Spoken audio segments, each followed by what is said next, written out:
జైమిని భారతంలో కృష్ణ పరమాత్మ ధర్మ సంస్థాపన కోసం సంకల్పం చేసిన ఆ ఘట్టాన్ని గురించి మనం చెప్పుకుంటున్నాం.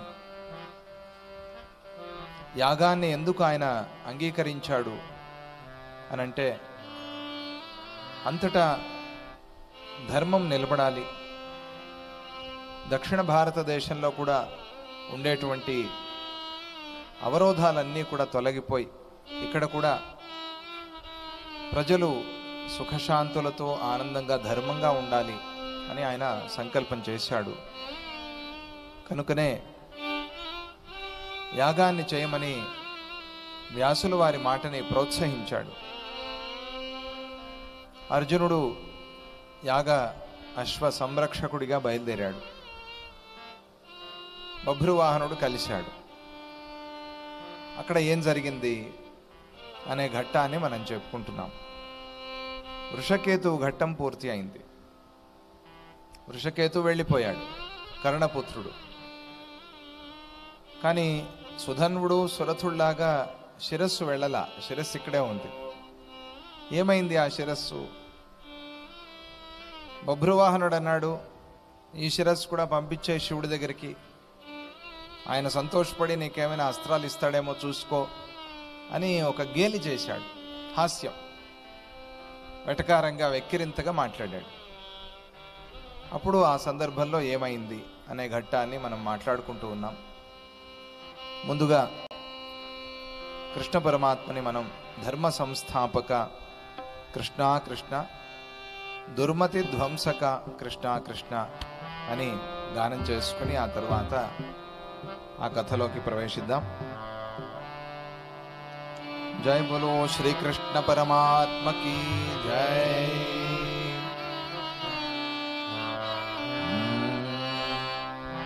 ధర్మ సంస్థాపక కృష్ణ కృష్ణ, దుర్మతి ధ్వంసక కృష్ణ కృష్ణ. ధర్మ సంస్థాపక కృష్ణ కృష్ణ, దుర్మతి ధ్వంసక కృష్ణ కృష్ణ. ధర్మ సంస్థాపక కృష్ణ కృష్ణ, దుర్మతి ధ్వంసక కృష్ణ కృష్ణ. ధర్మ సంస్థాపక కృష్ణ కృష్ణ, దుర్మతి ధ్వంసక కృష్ణ కృష్ణ.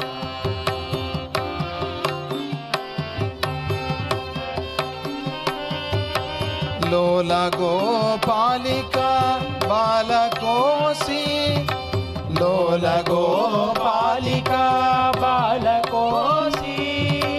హంస విధ్వంసనే పండితోసి, కంస విధ్వంసనే పండితోసి. యాదవాళి మహారాజ్యతంత్రే, యాదవాళి మహారాజ్యతంత్రే. ధర్మ దీక్షా పునఃస్థాపకోసి, ధర్మ దీక్షా పునఃస్థాపకోసి. ధర్మ సంస్థాపక కృష్ణ కృష్ణ, దుర్మతి ధ్వంసక కృష్ణ కృష్ణ. ధర్మ సంస్థాపక కృష్ణ కృష్ణ, దుర్మతి ధ్వంసక కృష్ణ కృష్ణ. పాండవానిక సత్పక్షగోసి, పాండవానిక సత్పక్షగోసి. పాపదోస్తంత్ర నిర్వాపకోసి, పాపదోస్తంత్ర నిర్వాపకోసి. భాసురే భారతే పుణ్యదేశే, భాసురే భారతే పుణ్యదేశే. ధర్మరాజ్య వ్యవస్థాపకోసి, ధర్మరాజ్య వ్యవస్థాపకోసి. ధర్మ సంస్థాపక కృష్ణ కృష్ణ, दुर्मति ध्वंसका कृष्ण कृष्ण धर्म संस्थापका कृष्ण कृष्ण दुर्मति ध्वंसका कृष्ण कृष्ण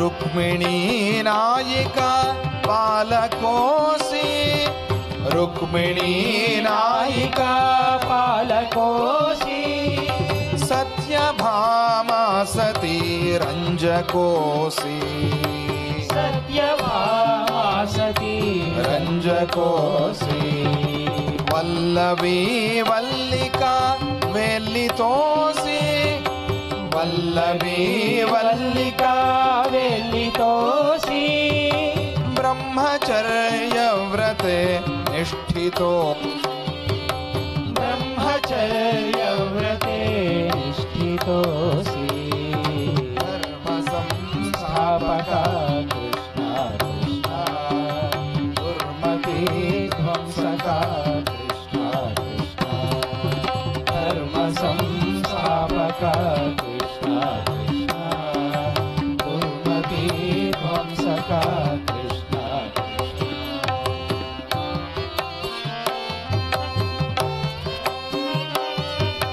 हे जरासन्ध दैत्यांतकोऽसि हे जरासन्ध दैत्यांतकोऽसि नारकोद्रेकनिर्मूलकोऽसि नारकोद्रेकनिर्मूलकोऽसि धर्मचर्चा सभा नायकोऽसि धर्मचर्चा सभा नायकोऽसि मौनिहृत्पङ्कजे भावितोऽसि मौनिहृत्पङ्कजे भावितोऽसि धर्म संस्थापका कृष्ण कृष्ण दुर्मति ध्वंसका कृष्ण कृष्ण धर्म संस्थापका कृष्ण कृष्ण दुर्मति ध्वंसका कृष्ण कृष्ण देशिकाराधने तत्परोऽसि देशिकाराधने तत्परोऽसि तत्सुतो जीवनान्मानितोऽसि तत्सुतो जीवनान्मानितोऽसि मादृशे चापि मैत्रीरतोऽसि मादृशे चापि मैत्रीरतोऽसि सर्वदा सच्चिदानन्ददोषि सर्वदा सच्चिदानन्ददोषि धर्म संस्थापका कृष्ण कृष्ण दुर्मति ध्वंसका कृष्ण कृष्ण धर्म संस्थापका कृष्ण कृष्ण दुर्मति ध्वंसका कृष्ण कृष्ण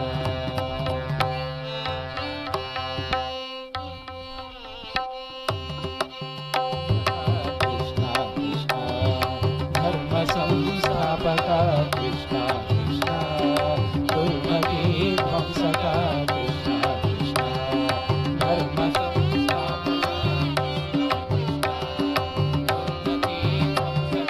जय जय कृष्ण जय जय कृष्ण जय जय कृष्ण जय जय कृष्ण जय जय कृष्ण जय जय कृष्ण जय जय कृष्ण जय जय कृष्ण जय जय कृष्ण जय जय कृष्ण जय जय कृष्ण जय हरे कृष्ण जय जय कृष्ण जय हरे कृष्ण जय जय कृष्ण जय हरे कृष्ण जय जय कृष्ण जय हरे कृष्ण जय जय कृष्ण जय हरे कृष्ण जय जय कृष्ण जय हरे कृष्ण जय जय कृष्ण जय हरे कृष्ण जय जय कृष्ण जय हरे कृष्ण जय जय कृष्ण जय हरे कृष्ण जय जय कृष्णा जय हरे कृष्णा जय जय कृष्णा जय हरे कृष्णा जय हरे कृष्णा जय जय कृष्णा जय हरे कृष्णा जय कृष्णा जय हरे कृष्णा जय जय कृष्णा जय हरे कृष्णा जय जय कृष्णा जय हरे कृष्णा जय जय कृष्णा जय हरे कृष्णा जय जय कृष्णा जय हरे कृष्णा जय जय कृष्णा जय जय कृष्णा जय जय कृष्णा जय जय कृष्णा जय जय कृष्णा जय जय कृष्णा जय जय कृष्णा जय जय कृष्णा जय जय कृष्णा जय जय कृष्णा जय जय कृष्णा जय जय कृष्णा जय जय कृष्णा जय जय कृष्णा जय जय कृष्णा जय जय कृष्णा जय जय कृष्णा जय हरे कृष्णा जय जय कृष्णा जय हरे कृष्णा जय जय कृष्णा जय हरे कृष्णा जय जय कृष्णा जय हरे कृष्णा जय जय कृष्णा जय हरे कृष्णा जय कृष्णा जय हरे कृष्णा जय हरे कृष्णा जय हरे कृष्णा कृष्णा जय जय कृष्णा धर्म संस्थापका कृष्णा कृष्णा दुर्मति ध्वंसका कृष्णा कृष्णा धर्म संस्थापका कृष्णा कृष्णा दुर्मति ध्वंसका कृष्णा कृष्णा कृष्णा कृष्णा कृष्णा हरे कृष्णा कृष्णा कृष्णा कृष्णा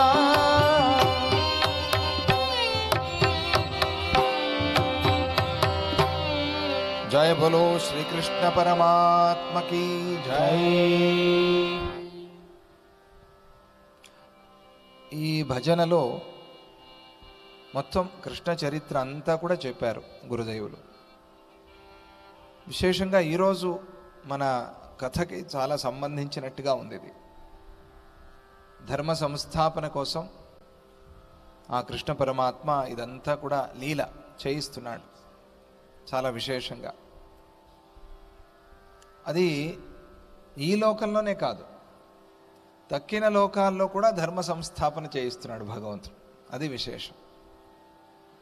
గురువులు భగవంతుడు ఏదైనా ఒక పని చేశారు అంటే మనకి ఆ ఒక్క పనే కనిపిస్తుంది, కానీ దాని వెనకాల ఎన్నో కారణాలు ఉంటాయి. ఎంతో మందికి అది ఉపయోగపడుతూ ఉంటుంది, మన కంటికి అదొక్కటి మాత్రమే కనిపిస్తుంది. అలా ఈరోజు ఆ చరిత్ర మనం చెప్పుకోబోతున్నాం. విశేషంగా నెల్లూరులో వేణుగోపాల స్వామిని స్వామిజీ వారు ప్రతిష్ఠ చేశారు. చాలా విశేషమైన క్షేత్రం. కృష్ణ ధ్యాన మందిరము అని పేరు. అష్టలక్ష్మి అమ్మవారు, సదాశివుడు, సుబ్రహ్మణ్య స్వామి, కార్యసిద్ధి ఆంజనేయ స్వామి, ఈ సన్నిధులన్నీ ఉన్నటువంటి క్షేత్రం దత్తనాథ క్షేత్రం, నవనాథ క్షేత్రం. ఈరోజు అనుకోకుండా మన ఎగ్జిక్యూటివ్ ట్రస్టీ అజయ్ కూడా వచ్చారు, దంపతి సమేతం. చాలా మంచిది. కృష్ణుడు ఆ రకంగా ప్రేరేపించి పంపించాడు అని అనుకుంటున్నా నేను ఈరోజు విశేషంగా.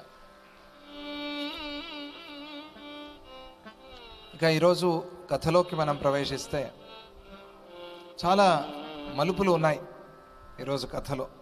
ట్విస్ట్, మన భాషలో అయితే ట్విస్ట్, మంచి మంచి ట్విస్ట్లు వస్తాయి ఈరోజు కథలో. ఎందుకంటే అన్నిటికీ క్లూలు ఉన్నాయి, అక్కడ డాట్స్ ఉన్నాయి.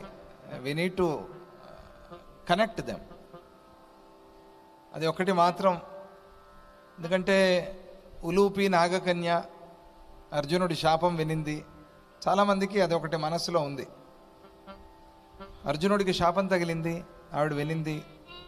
అంటే అర్జునుడు శాపం నెరవేరాలి, అలాగే అర్జునుడు మరి బతకాలి. ఇవన్నీ మనస్సులో చాలా ఉన్నాయి. యుద్ధంలో వృషకేతువు పోయాడు. ఇక బభ్రువాహనుడు ఒక బాణం తీశాడు. అక్కడ వరకు మనం చెప్పుకున్నాం. అది ఆ బాణంలో విశేషంగా గంగా శాపము, జ్వాలాదేవి కోపము రెండూ కలిసి ఉన్నాయి. అది అటువంటి బాణం. అది ఉసురు అంటారే, ఉసురు. ఉసురు తగిలి ఆ పనులు అవుతూ ఉంటాయి కొన్ని సందర్భాల్లో. అందుకనే ఎవరు ఉసురు తగిలించుకోకూడదు. ఎందుకు మనకి లేనిపోంది గోల. వాళ్ళు శాపం పెట్టేప్పుడు చాలామంది నా ఉసురు తగులుతుంది అంటారు. వద్దు, అది ఉసురు తగిలే పనులు చేయకూడదు మనం. అంటే వాళ్ళు తెలిసి శాపం పెడితేనే అని కాదు, వాళ్ళకి తెలియకపోయినా ఎవరు చేశారో ఇది ద్రోహం, వాళ్ళు నాశనం అయిపోవాలి అని వాళ్ళు అనుకుంటారు మనస్సులో. అంటే ఇప్పుడు అన్నంలో విషం కలపటం, ఇది విషం కలిసిన అన్నమే ఇప్పుడు అమ్ముతూ ఉన్నారు. దానివల్ల పాపం ఏవో రోగాలు అవన్నీ వస్తే వాళ్ళు శాపం పెడతారు, ఎవరు చేశారు ఇట్లా, వాళ్ళు నాశనం అయిపోవాలి అని.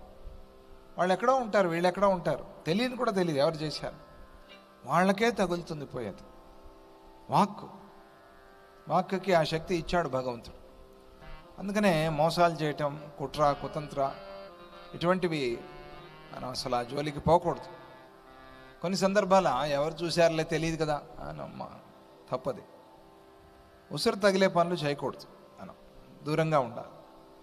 అక్కడ వాళ్ళ ఉసురు తగిలింది, శాపం అది. వాళ్ళు శాపం పెట్టారు, వసువులు శాపం పెట్టారు, గంగాదేవి శాపం పెట్టింది. ఎప్పుడో భీష్మ వధ అయిపోయింది. ఇప్పుడు జ్వాలాదేవి వచ్చి గుర్తు చేస్తే సహవాస దోషంతో గంగాదేవి అవును కదా నేను ఎందుకు శాపం పెట్టకుండా ఉన్నాను ఇన్ని రోజులు అనుకుని కొత్తగా శాపం పెట్టింది. ఇప్పుడు అయిపోయింది, తీరిపోయింది. భీష్ముడు వెళ్ళిపోయాడు, ఆయనకి సద్గతి వచ్చింది, అంతా తెలిసి ఆవిడికి. మళ్ళీ పోయి కలిసింది స్వర్గలోకంలో భీష్ముడిని గంగాదేవి. అయినా కూడా చూడండి, అప్పుడు ఆవిడ బయటకు వచ్చి అర్జునుడికి శాపం పెట్టింది. ఇది ప్రభావం, ఆ శాపం పనిచేస్తోంది. జ్వాలాదేవి అసలే జ్వాలలో దూకేసింది. దూకి ఆవిడ శరీరం విడిచి ఆవిడ కోపంగా ఆవిడ శక్తి వచ్చి ఇక్కడ బాణంలో చేరుకుంది. ఒక బాణంలో ఉన్నారు, తెలీదు, బభ్రువాహనుడికే తెలియదు. వాడి ద్వారా అవ్వాలి అంతే, ఆ బభ్రువాహనుడి ద్వారా పని అవ్వాలి. బాణం తీస్తాడు కదా, తీస్తే ఇదో కొత్త బాణం, ఇది మన లిస్టులో లేదే అని చూసుకుంటున్నాడు. బ్యాగులో అన్నీ సర్దుకుని వస్తాం మనం, తీసినప్పుడు ఏదో కొత్త పదార్థం ఉంటే ఇది ఎప్పుడు పెట్టుకున్నా నేను అని ఆశ్చర్యం. అలాగే అమ్ముల పొదిలో పెట్టనేలా బాణం, కొత్త బాణం ఒకటి బయటకు వస్తే బభ్రువాహనుడు ఆశ్చర్యపోయి చూస్తున్నాడు, ఏంటిది ఇంత ప్రభావశాలిగా ఉంది, ఇది ఇంత వెలిగిపోతోంది, జ్వాలలాగా వెలిగిపోతోంది. అర్జునుడు చూశాడు, బభ్రువాహనుడు సరే ఆశ్చర్యపోయాడు, అర్జునుడు కూడా ఆశ్చర్యపోయాడు. ఇదేంటిది, ఈ బాణానికి ప్రతిగా ఏ బాణం వదలాలి అని ఆలోచిస్తున్నాడు. ఆగ్నేయాస్త్రం వదిలితే వారుణాస్త్రం వదులుతారు, నాగాస్త్రం వదిలితే ఇంకోటి ఏదో గరుడాస్త్రమో ఏదో వదులుతారు, ఇలా దానికి ప్రతిగా. ఈ బాణానికి ఏది ప్రతి బాణము అర్థం కాల ఎవరికి, అర్జునుడికి. చూస్తూ ఉండిపోయాడు. అప్పుడు అనుకున్నాడు, ఇప్పటి వరకు చెప్తూనే ఉన్నాడు, ఒరే కృష్ణుని గుర్తు చేసుకోరా, బభ్రువాహనుడు నీకు టైం ఇస్తానన్నాడు, నీకోసం ఎదురు చూస్తా, ఇదిగో ధనుర్బాణాలు పక్కన పెట్టేస్తున్నా, గుర్తు చేసుకో ఇప్పటికైనా, స్మరతం కేశవం అని. అయినా నేనేమిటి గుర్తు చేసుకునేది, నేనే యుద్ధం చేస్తా. అర్జునుడు ఎందుకు, అది కృష్ణుడు ఎందుకు అన్నట్టుగా మాట్లాడాడు అర్జునుడు. ఇప్పుడు ఆ బాణాన్ని చూడంగానే అమ్మో ఇంకా మన దగ్గర లేదు, స్టాక్ లేదు ఇక్కడ వదలటానికి, దానికి ప్రతిగా బాణం వేయటానికి లేదు ఇక్కడ. అప్పుడు గుర్తొచ్చి అనుకున్నాడు, ఇప్పుడు వెంటనే నేను కృష్ణుడిని స్మరిస్తాను అని అనుకుని చింతయామాస గోవిందం యావత్ పార్థో మహాబలః. ఇంకా స్మరణ చేయలా, గోవిందుణ్ణి శ్రీకృష్ణుణ్ణి స్మరణ చేద్దాము అనుకుంటూ ఉన్నాడంతే. చేద్దాము అని మనస్సుకి తట్టింది, ఇంకా చేయలా. ఏమో ఈ సమయంలో ఇంకా ఆయన్నే స్మరించాలి, శ్రీహరినే స్మరించాలి అని మనస్సులో అనుకుంటున్నాడు. అంతలోనే ఆ బాణ ప్రయోగం చేసేసాడు ఎవరు, బభ్రువాహనుడు. ఇంకా స్మరణ చేయలా, ఈలోగా బాణం వచ్చేసింది. రావటము అర్జునుడి కంఠానికే తగిలింది. ఆయనకి శాపం ఉంది కదా,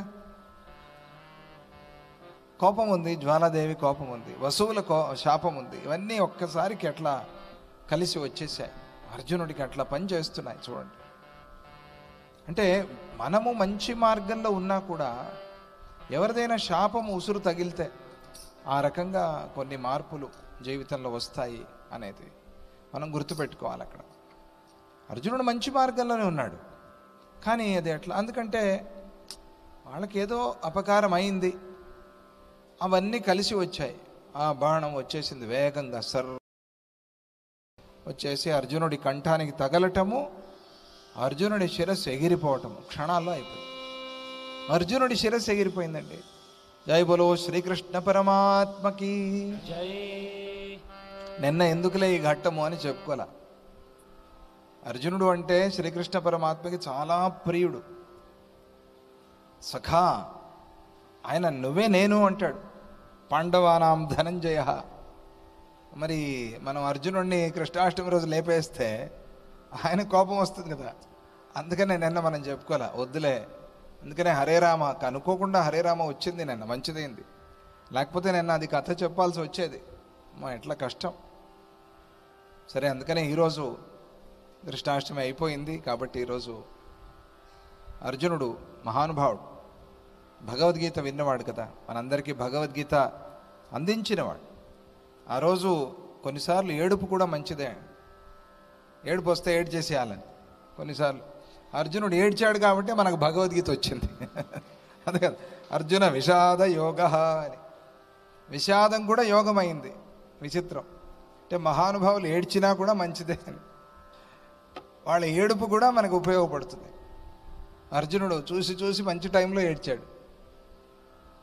అందుకనే భగవద్గీత ఉపదేశం చేసి కృష్ణ పరమాత్మ అర్జున విషాద యోగ. విషాద యోగ కాస్త అట్లా అట్లా అట్లా అట్లా వెళ్ళి ఏమైంది, చివరికి ఇంకా మోక్ష సన్యాస యోగ అంతవరకు తీసుకెళ్ళిపోయాడు. అది అంటే ఏడ్చేది నువ్వు సరి అయిన వాళ్ళ దగ్గర ఏడు, గురువు గారి దగ్గర ఏడు, ఎవరి దగ్గర పడితే వాళ్ళ దగ్గర ఏడవద్దు అని. ఏం ప్రయోజనం? అందరి దగ్గర ఏడిస్తే గేలి చేస్తారు, హాస్యం చేస్తారు, విన్నట్టుగా నాటకం చేస్తారు కదా. ఎప్పుడూ ఏడుస్తారంటారు. అర్జునుడు చూసి చూసి ఎవరి దగ్గర ఏడవలా, ముందే ఏడవచ్చుగా. ఏడుపేదో అన్నయ్య దగ్గర ఏడవలా, బంధువుల దగ్గర ఏడవలా, ఇంకో ద్రోణాచార్యుడి దగ్గర కూడా ఏడవలా, భీష్ముడి దగ్గర ఎవరి దగ్గర ఏడవలా. సరి అయిన సమయం చూసి ఎవరి దగ్గర ఏడవాలో. ఎంత బుద్ధివంతుడు అర్జునుడు. ఇక్కడ తానే అన్నాడు, రథం స్థాపయమేచ్యుత యావదేతా అన్నిరీక్షయ. మరి అట్లా అన్నవాడు యుద్ధానికి సిద్ధంగా ఉన్నాననే కదా అర్థం. యుద్ధం చేయను అంటే శిబిరంలోనే రూమ్లో కూర్చుని ఏడవచ్చు.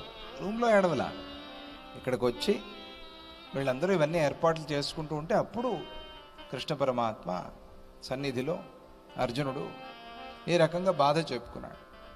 అప్పుడు ఆహో, ఇది సరి అయిన సమయం, అది కృష్ణ సంకల్పం. అది అందుకనే ఉపదేశించి అటువంటి అర్జునుడు, భగవద్గీత ఉపదేశాన్ని పొందిన అర్జునుడు కదా, మాటలు కాదు. ఆయన శిరస్సు ఎగిరిపోయింది. తర్వాత ఏమవుతుంది? ఆ రోజు విశేషంగా ఆశ్చర్యం ఏమిటి అంటే, కార్తీక మాసం, ఏకాదశి, బుధవారం, ఉత్తర ఫల్గుని నక్షత్రం. అర్జునుడిది ఉత్తర ఫల్గుని నక్షత్రం. అందుకనే సుబ్రహ్మణ్య స్వామి అంశ కూడా ఉంటుంది అర్జునుడిలో. ఆయనది అదే అంశ. అంటే ఇంద్రుడు, సుబ్రహ్మణ్య స్వామి, అర్జునుడు వీళ్ళంతా ఒక పరంపర.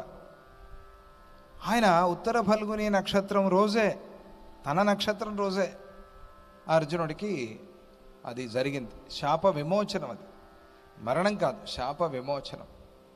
ఆయన అనుకున్నాడేమో, నేను ఇంత యుద్ధం చేశాను, ఎంతమంది చచ్చిపోయారో నా కారణంతో అని మనస్సులో అనుకున్నాడు. అందుకనే ఈరోజు సొంత కొడుకు చేతిలోనే వెళ్ళిపోవాల్సి వచ్చింది అర్జునుడు.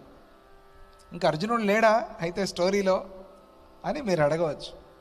అట్లా లేకుండా ఉంటాడు అర్జునుడు. మళ్ళీ స్వర్గారోహణం కావాలి కదా. అదే స్వర్గారోహణం చివరిలో మనకి అది మహాప్రస్థానం కావాలి కదా. బదరీ దగ్గర వాళ్ళంతా ఎక్కి వెళ్ళాలి. మరి ఆ కథ ఎట్లా, అర్జునుడు ఎట్లా బతికాడు, అదే కథ ఈరోజు. అర్జునుడు ఎట్లా బతికాడు అనేది ఈరోజు కథ. అప్పాజీ వారు వచ్చారు అందరినీ అనుగ్రహించటానికి. తర్వాత ఆ సైన్యమంతా జయ జయకారాలు చేస్తూ ఉన్నారు. బభ్రువాహనుడు సంతోషంగా తండ్రిని చంపాను అనేది కూడా మర్చిపోయాడు. ఉత్సాహంలో ఉన్నాడు కదా. పోయినవాడు తండ్రి అనేది కూడా లేదు. తానే వచ్చి దండం పెట్టాడు, తన జుట్టుతో పాదాలు తుడిచాడు, అన్నీ చేశాడు. చేసిన వాడికి ఇప్పుడు తండ్రిని చంపేశానే అనేది లేదు. వీర ఉత్సాహంతో ఆ నగరానికి వెళ్తున్నాడు బభ్రువాహనుడు. అక్కడ విశేషంగా నీరాజనార్థం పుత్రస్య ఆయాత సాపపాత, పిల్లవాడు యుద్ధం చేస్తున్నాడు అని చిత్రాంగద తల్లికి తెలుసు. అలాగే ఉలూపి సవతి తల్లి, పెంచిన తల్లి పిన్నమ్మ, ఆమెకి తెలుసు. వీళ్ళిద్దరూ ఆ బభ్రువాహనుడికి నీరాజనం పట్టి మంగళహారతి పట్టి స్వాగతం పలకాలి అని చెప్పి వస్తున్నారు ద్వారం దగ్గరికి. వస్తూ ఉంటే వింతగా విచిత్రంగా ఆ చిత్రాంగద మంగళసూత్రం తెగిపోయింది. అలాగే చెవిలో ఉండే ఆ దుద్దులు కింద పడిపోయాయి. ఏదో వర్షం వచ్చినట్టుగా ఒక్కసారి అట్లా గాలితో కొన్ని తుంపర్లు వచ్చాయి, బొట్టు చెరిగిపోయింది. ఇవన్నీ చూసి గాబరా అయిపోయింది. మాంగళ్యం కింద పడిపోయింది, మంగళసూత్రం, నల్లపూసలన్నీ పడిపోయాయి. ఇది ఆవిడికి చాలా భయంకరంగా ఉంది, భయానకంగా ఉంది. అయ్యయ్యో ఇటువంటిది అయిందేమిటి, ఇలా జరిగిందేమిటి అని కింద పడిపోయి ఆవిడ ఏడుస్తోంది. విచిత్రంగా ఉలూపి మంగళసూత్రాలు పడలా. ఆవిడ అర్జునుడి భార్యగా, ఆవిడ మంగళసూత్రాలు పడలా, అట్లాగే ఉన్నాయి. ఈవిడ ఏడుస్తోంది. ఏడుస్తూ ఉంటే ఆ ఉలూపి ఆవిడకి సమాధానం చెప్తోంది, ధైర్యం చెప్తోంది. ఏడవద్దు ఏడవద్దు, ఏమీ అశుభమేం కాలే, కొన్ని సందర్భాల్లో ఇట్లా అవుతుంది.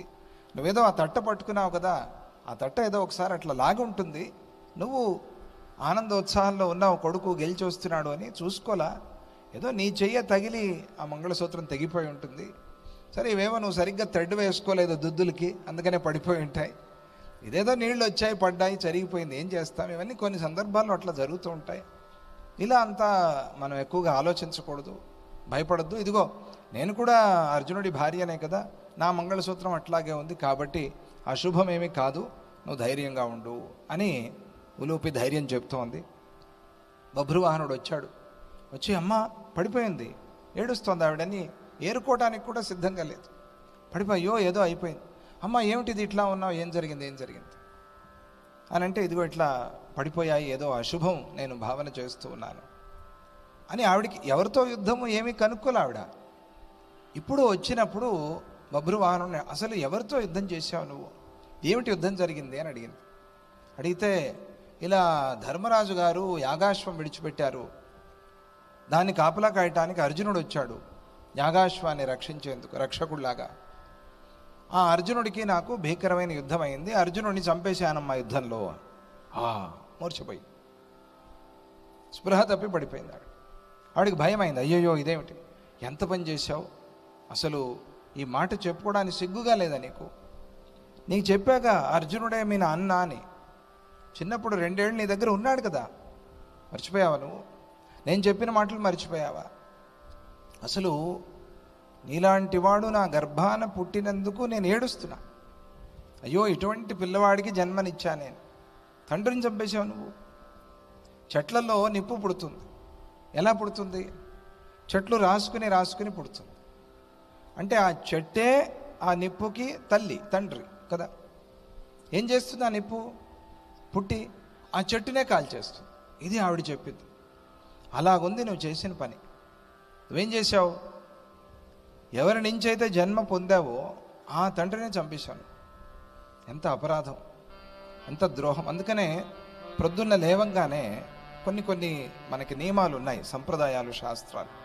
ప్రొద్దున్నే ప్రథమ దర్శనం కదలీ దర్శనం చేయకూడదు, గుర్తుపెట్టుకోండి. ప్రొద్దున్నే లేవంగానే కదలీ దర్శనం చేయకూడదు. కదలి అంటే ఏమిటి? అరటి చెట్టు. ప్రొద్దున్న లేవంగానే అరటి చెట్టుని చూడకూడదు. ఎందుకు అంటే మాతృహ అని పేరు కదలికి. ఎప్పుడైనా చూసే ఉంటారు మీరు, అరటి చెట్టు వస్తూనే దాని పక్కన పిలక వస్తుంది. పిలక రాగానే తల్లి చచ్చిపోతుంది. తల్లి చచ్చిపోకపోతే పిలక రాదు. పిలక రాగానే చేసే మొదటి పని ఏమిటంటే తాను దేని నుంచి అయితే జన్మ పొందిందో దాన్ని చంపేస్తుంది. ఈ మాతృహత్య దోషం దీనికి ఉంది కాబట్టి ప్రొద్దున్న లేవగానే చూడకూడదు. అందుకని ఏం చేస్తారు, శుభాల్లో అరటి స్తంభాలు తీసుకొచ్చి పెడతారు. అప్పుడు ఆ అరటి చెట్టు అనుకుంటుందిట, అమ్మ నా దోషం పోయింది అని. కాబట్టి మనం అరటి స్తంభంగా పెట్టి ఉంటామే, ఆ అలంకారాన్ని చూస్తే మంచిది. భూమిలో ఉండే అరటి చెట్టుని చూడకూడదు. ఇది నియమం. ప్రొద్దునే మనం పెళ్ళిళ్ళలో, ప్రతిష్టల్లో, దేవస్థానాల్లో పెట్టి ఉంటారు కదా, ప్రొద్దున వెళ్ళంగానే చూస్తాం. అలా మనం తీసేసి ఇంక అయిపోయింది, దానికి ఇంకా అరటిపళ్ళు రావు. అది సంతోషపడుతుందిట, పోనీ ఒక మంచి పనికి నేను ఉపయోగపడ్డాను అని. అందువల్ల అది ఒక దోషం ఉంది. తల్లి తండ్రికి ఈ రకమైన దోషాలు చేస్తే గనక వాళ్ళని చూడకూడదు అని. చెట్టు విషయంలో కూడా మనకి విశేషంగా ఆ శాస్త్రం కదలి. అలా నువ్వు తండ్రినే చంపేశావు, అసలు నీ మొహం చూడకూడదు, వెళ్ళిపో ఇక్కడి నుంచి, నేను చూడటానికి అసహ్యంగా ఉంది నాకు అని ఆవిడ తిడుతోంది భయంకరంగా. మరి భర్తని కోల్పోయింది కదా. శ్రీకృష్ణుల వారు ధర్మాన్ని స్థాపించాలి అని నానా కష్టాలు పడి ధర్మరాజు ద్వారా ధర్మరాజ్యాన్ని స్థాపన చేశారు. ఆవిడ చెప్తోంది, ధర్మ సంస్థాపక కృష్ణ కృష్ణ. ఊరికే యుద్ధం చేశాడా ఆయన? ఏదో ధర్మరాజు రాజైపోతే మనకు కూడా పవర్ వస్తుందిలే అని కింగ్ మేకర్ అనిపించుకోవాలనే కాదు. ఎందుకు ఆయన యుద్ధం చేశాడు? ఎందుకు యుద్ధాన్ని ప్రోత్సహించాడు? ధర్మస్థాపన, ధర్మరాజ్యం కావాలి. అది ఎవరైనా అడుగుతారు, మీ భగవద్గీత యుద్ధాన్ని ప్రోత్సహిస్తుంది అని. కాదు, ధర్మాన్ని నిలబెడుతుంది అని చెప్పండి. యుద్ధాన్ని ప్రోత్సహించేది కాదు, ధర్మాన్ని నిలబెట్టేది. ధర్మం కోసం యుద్ధం చేయన్నాడు, నీ భోగం కోసం కాదు. అందుకనే సుఖ దుఃఖే సమే కృత్వా లాభాలాభౌ జయాజయౌ. నీకు లాభమే రాని, లాభం రాకపోని, జయం కలగని, అపజయం కలగని నువ్వు చేయాల్సిన పని నువ్వు చేయి, ధర్మం. యుద్ధానికి నిలబడిన వ్యక్తికి జయాపజయాల్ని సమంగా చూడు అని చెప్తే ఏం యుద్ధం చేస్తాడు? అయినా చెప్పాడు. ఇవన్నీ ఆలోచన చేసుకోవాలి. చాలామంది ఉంటారు. మనం వినేవాళ్ళం, వినకూడదు. అనేవాళ్ళు వినేవాళ్ళు ఇద్దరు. అనేవాడి కన్నా వినేవాడు మోసపోయేది. అనేవాడు అనేసి వెళ్ళిపోతాడు, వినేవాడు అక్కడే ఉండిపోతాడు, అదే ఆలోచన చేసుకుంటూ. వినకూడదు మనం. ఇది చెప్పాలి, నీ తలకై నీకు తెలియదు. భగవద్గీత యుద్ధాన్ని కాదు ప్రోత్సహించేది, ధర్మాన్ని ప్రోత్సహించేది. ధర్మం కోసం భగవంతుడు రాజ్యస్థాపన చేశాడు. ఆయన విశేషం అది. యుధిష్ఠిరుని అందుకనే నిలబెట్టాడు. తర్వాత ఆ ధర్మరాజు గారి పాపం పోగొట్టాలి అని ఒక యాగాన్ని సంకల్పం చేసుకుంటే ఆ యాగాన్ని కాపాడాలి అని అర్జునుడిని పంపించాడు. ఆవిడ విషయం అంతా తెలుసుకుని చెప్తోంది. తన రాజుగారికి పాపం ఉండకూడదు అని చెప్పి యాగాన్ని ఆయన సంకల్పిస్తే నువ్వేం చేశావు? ఆ యాగాశ్వాన్ని కాపాడటానికి వచ్చిన రక్షకుడిని, తండ్రిని చంపేశావు. ఇటువంటి వాడు పుట్టావు, నాకు తిడుతోంది ఆవిడ. ఇలా అయిపోయావు నువ్వు. నేను ఇది ఆశించలేదు, నువ్వు ఇలా చేస్తావు అనుకోలే. ఆవిడ నానా తిట్లు తిడుతోంది. నువ్వు పాపిష్టివాడివి, ముందు నీ తండ్రిని నువ్వు ఎక్కడ చంపావో ఆ స్థలం నాకు చూపించు, ముందు అక్కడికి వెళ్ళాలి, ఆయన చూడాలి ఎలా పడిపోయి ఉన్నాడో. అర్జునుడు ఏమిటి, భూమి మీద పడిపోయి ఉండటమే, చూడాలి, మహావీరుడు ఆయన అని ఆవిడ నానా గగ్గోలు పెట్టింది. పాపం బాధపడుతోంది. ఉలూచి చిత్రాంగదని మందలిస్తూ, ఏమిటి అట్లా ఏడుస్తావు నువ్వు? అర్జునుడికి ఏమీ అయి ఉండదు, నన్ను నమ్ము, చెప్పాగా నా మంగళసూత్రం భద్రంగా ఉంది, నీకేమమ్మా నువ్వు బాగానే ఉంటావు అనటానికి వీల్లేదు. ఆవిడికి ఆయనే భర్త కదా. మామూలుగా అయితే నువ్వేమమ్మా బాగానే చెప్తావులే కబుర్లు అనొచ్చు, అంటారుగా. ఎవరైనా వచ్చి ఏం పర్వాలేదండి, సరిపోతుంది, తగ్గిపోతుంది, నీకేళ్ళే, నువ్వు బాగున్నావు చెప్తావు కబుర్లు అంటారు. ఇక్కడ అదే అవకాశం లేదు. ఈవిడికి కూడా ఆయనే భర్త కాబట్టి ఆవిడ చెప్పింది, నేను ధైర్యంగా లేనా? విన్నాను. ఏం ధైర్యం ఆవిడికి? చంపినవాడు వచ్చి నేను చంపేశానో కుయ్యోమరో అని చెప్తూ ఉంటే ఆవిడికి ఏం ధైర్యం? ఎందుకు ఆ ధైర్యం ఆవిడికి అంటే, ఆవిడ నా బాల్యంలో, నా యవ్వనంలో, లేకపోతే ఒక కథ జరిగింది. ఆ కథ నీకు చెప్తే నీకు అర్థమవుతుంది, నేను ఎందుకు ఇంత ధైర్యంగా ఉన్నాను అని నీకు అర్థమవుతుంది అనింది ఆవిడ. ఏంటి కథ? ఇప్పుడేమిటి ఏడుస్తూ కూర్చున్నప్పుడు కథలు ఏమిటి? ఇప్పుడు కథలు చెప్తారని కూర్చుంటే ఇప్పుడు కథలు ఏమిటి? లేదు, ఆ కథ మనకి ఇప్పుడు చాలా అవసరం, అందుకే అది చెప్తాను, తెలుసుకోను. ఏం చెప్పు? మనము ఎప్పుడు పెద్దల్ని, పూజ్యుల్ని గౌరవిస్తూ ఉండాలి, వాళ్ళ పట్ల గౌరవంగా ఉండాలి, ఎప్పుడు వాళ్ళని అవమానపరచకూడదు అని ఆవిడ మొదలుపెట్టింది. అవును నిజమే, ఈవిడ అవును నిజమే, పాపం కష్టంలో ఉంది చిత్రాంగద, నేను ఎప్పుడు కాదన్నాను. పెద్దల్ని గౌరవించాలి, పిల్లలకి అది నేర్పించాలి. పెద్దలు ఎవరైనా సరే, వాళ్ళు వయసులో పెద్దవాళ్ళు వస్తే మనం ఒక సీట్ ఉంది, మనకి ఒక ఆసనం, ఒక కుర్చీ ఉంది, వాళ్ళకి లేదు, వెంటనే వాళ్ళకి అది ఆఫర్ చేయాలి, వాళ్ళకి ఇవ్వాలి. అది వాళ్ళు ఎవరైనా సరే, వయస్సు అయింది పాపం, నిలబడలేకపోతున్నారు. అది ఇక సరే, సొంతంగా మరి తల్లిదండ్రి గురువులు అటువంటి వాళ్ళైతే ఇంకా ఖచ్చితంగా మనమే ఒకటి తెచ్చి వేయాలి. లేకపోయినా కూడా ఒక ఆసనం, వాళ్ళని ఏమండి నీళ్ళు తాగుతారా, ఏమైనా తింటారా, తిన్నారా కనుక్కోవాలి. పెద్దల్ని మనం ఎంతగా గౌరవిస్తామో జీవితంలో మనం అంత అభివృద్ధిలోకి వస్తాము. గుర్తుపెట్టుకోండి. వాళ్ళ దగ్గర ఏమి శక్తి ఉండక్కర్లా. మీరు ఎట్లా అనుకున్నారు, మళ్ళీ ఈయన తెలుసులే, నాకు ఈయన చేసిన కథలన్నీ నాకు తెలుసు. నీకు అనవసరం అవన్నీ. వయస్సుకి మర్యాద అంతే. వయోవృద్ధా, తపోవృద్ధా, జ్ఞానవృద్ధా, వాళ్ళకంతా వయస్సు చూసి మర్యాద ఇవ్వటమే అంతే.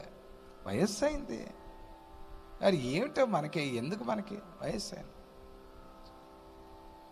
బస్సులో వెళ్తున్నారు వయస్సు అయిన వాళ్ళు, గర్భిణీ స్త్రీ నిలబడినా కూడా ఈ కాలంలో అడిగేవాళ్ళు లేరు. వీళ్ళ పాటికి వీళ్ళు ఫోన్లు చూసుకుంటూ. పూర్వకాలంలో ఎవరైనా పెద్దలు వస్తే లేచి నిలబడితే గౌరవం. ఈ కాలంలో మారిపోయిందిట, పేపర్లో చదువుతున్నామన్నా.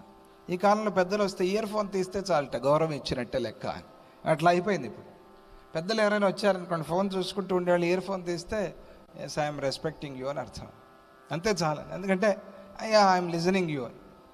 పైగా రెండు తీరు, మళ్ళీ ఒకటి ఉంటుంది, ఒకటి దాంట్లో వేరే వెళ్తూ ఉంటుంది. అది ఎక్కడో మనస్సు, ఒక చెవితో వింటూ ఉంటారు, సగమే వినేది అంతే, పూర్తిగా వెళ్ళదు. ఇప్పుడు మారిపోయింది, గౌరవము పెద్దలు కథ మారిపోయింది.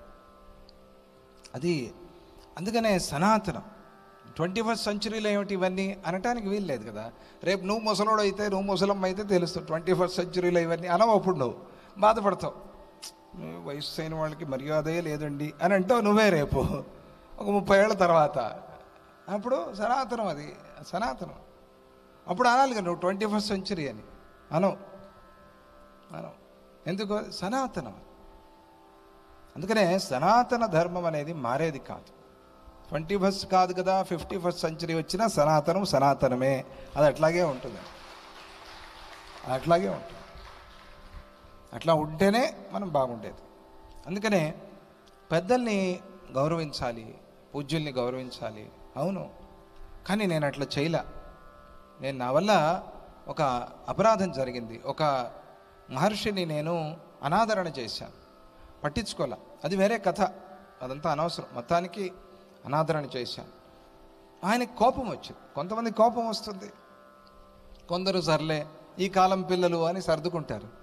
కొంతమంది హే మీ అమ్మ నాన్న నీకు నేర్పలేదా అంటారు, తిడతారు కదా. అలా ఆయన కోపం వచ్చింది. అనాదరించేసరికి ఆయన కోపం వచ్చి ఇట్లా పెద్దల్ని కూడా చూడకుండా, నువ్వు మర్యాద ఇవ్వకుండా ఇట్లా ఉన్నావు కాబట్టి ఆయన ఒక శాపం పెట్టేశాడు. ఏమని శాపం పెట్టాడు? ఓ నాగకన్య, నీ విషయంలో నాపై కోపించి ఆయన పెట్టిన శాపం, నీకు పెళ్ళి అయిన తరువాత నీ భర్త మరణిస్తాడు అని శాపం పెట్టేశాడు. పెడితే నేను భయపడిపోయా. మా నాన్నగారికి చెప్పా, ఇట్లా శాపం పెట్టారండి అని. ఆయన తీసుకొచ్చా. ఆయన వచ్చారు, ఆయన నాగదేవత కదా, ఆయన వచ్చి నా పరంగా మాట్లాడాడు. ఆ మహర్షితో మాట్లాడి, అయ్యా మా అమ్మ ఏదో తెలియక చేసింది, తప్పు తెలుసుకుంది, అడుగుతోంది, ఇప్పుడు మన్నించండి, క్షమించండి, ఉపాయం చెప్పండి అని అడిగాడు. అడిగితే అప్పుడు ఆయన ఆ మహర్షి చెప్పిన మాట, అయితే మీకు ఒక 5 దానిమ్మ మొక్కలు ఇస్తా, మీకు పొమోగ్రానైట్, ఈ కాలంలో దానిమ్మ మొక్కలు ఇస్తా మీకు, ఇది మీరు ఇంట్లో పెట్టుకోండి. అమ్మాయి నువ్వు విను, ఇది జాగ్రత్తగా నువ్వు నీళ్లు పోస్తూ ఉండాలి, దీనికి ప్రతిరోజు దీన్ని భద్రం చేసుకోవాలి. దీన్ని భద్రం చేసుకుని ఇది బాగా పచ్చగా ఉంటే నీ భర్త బాగున్నాడు అని అర్థం.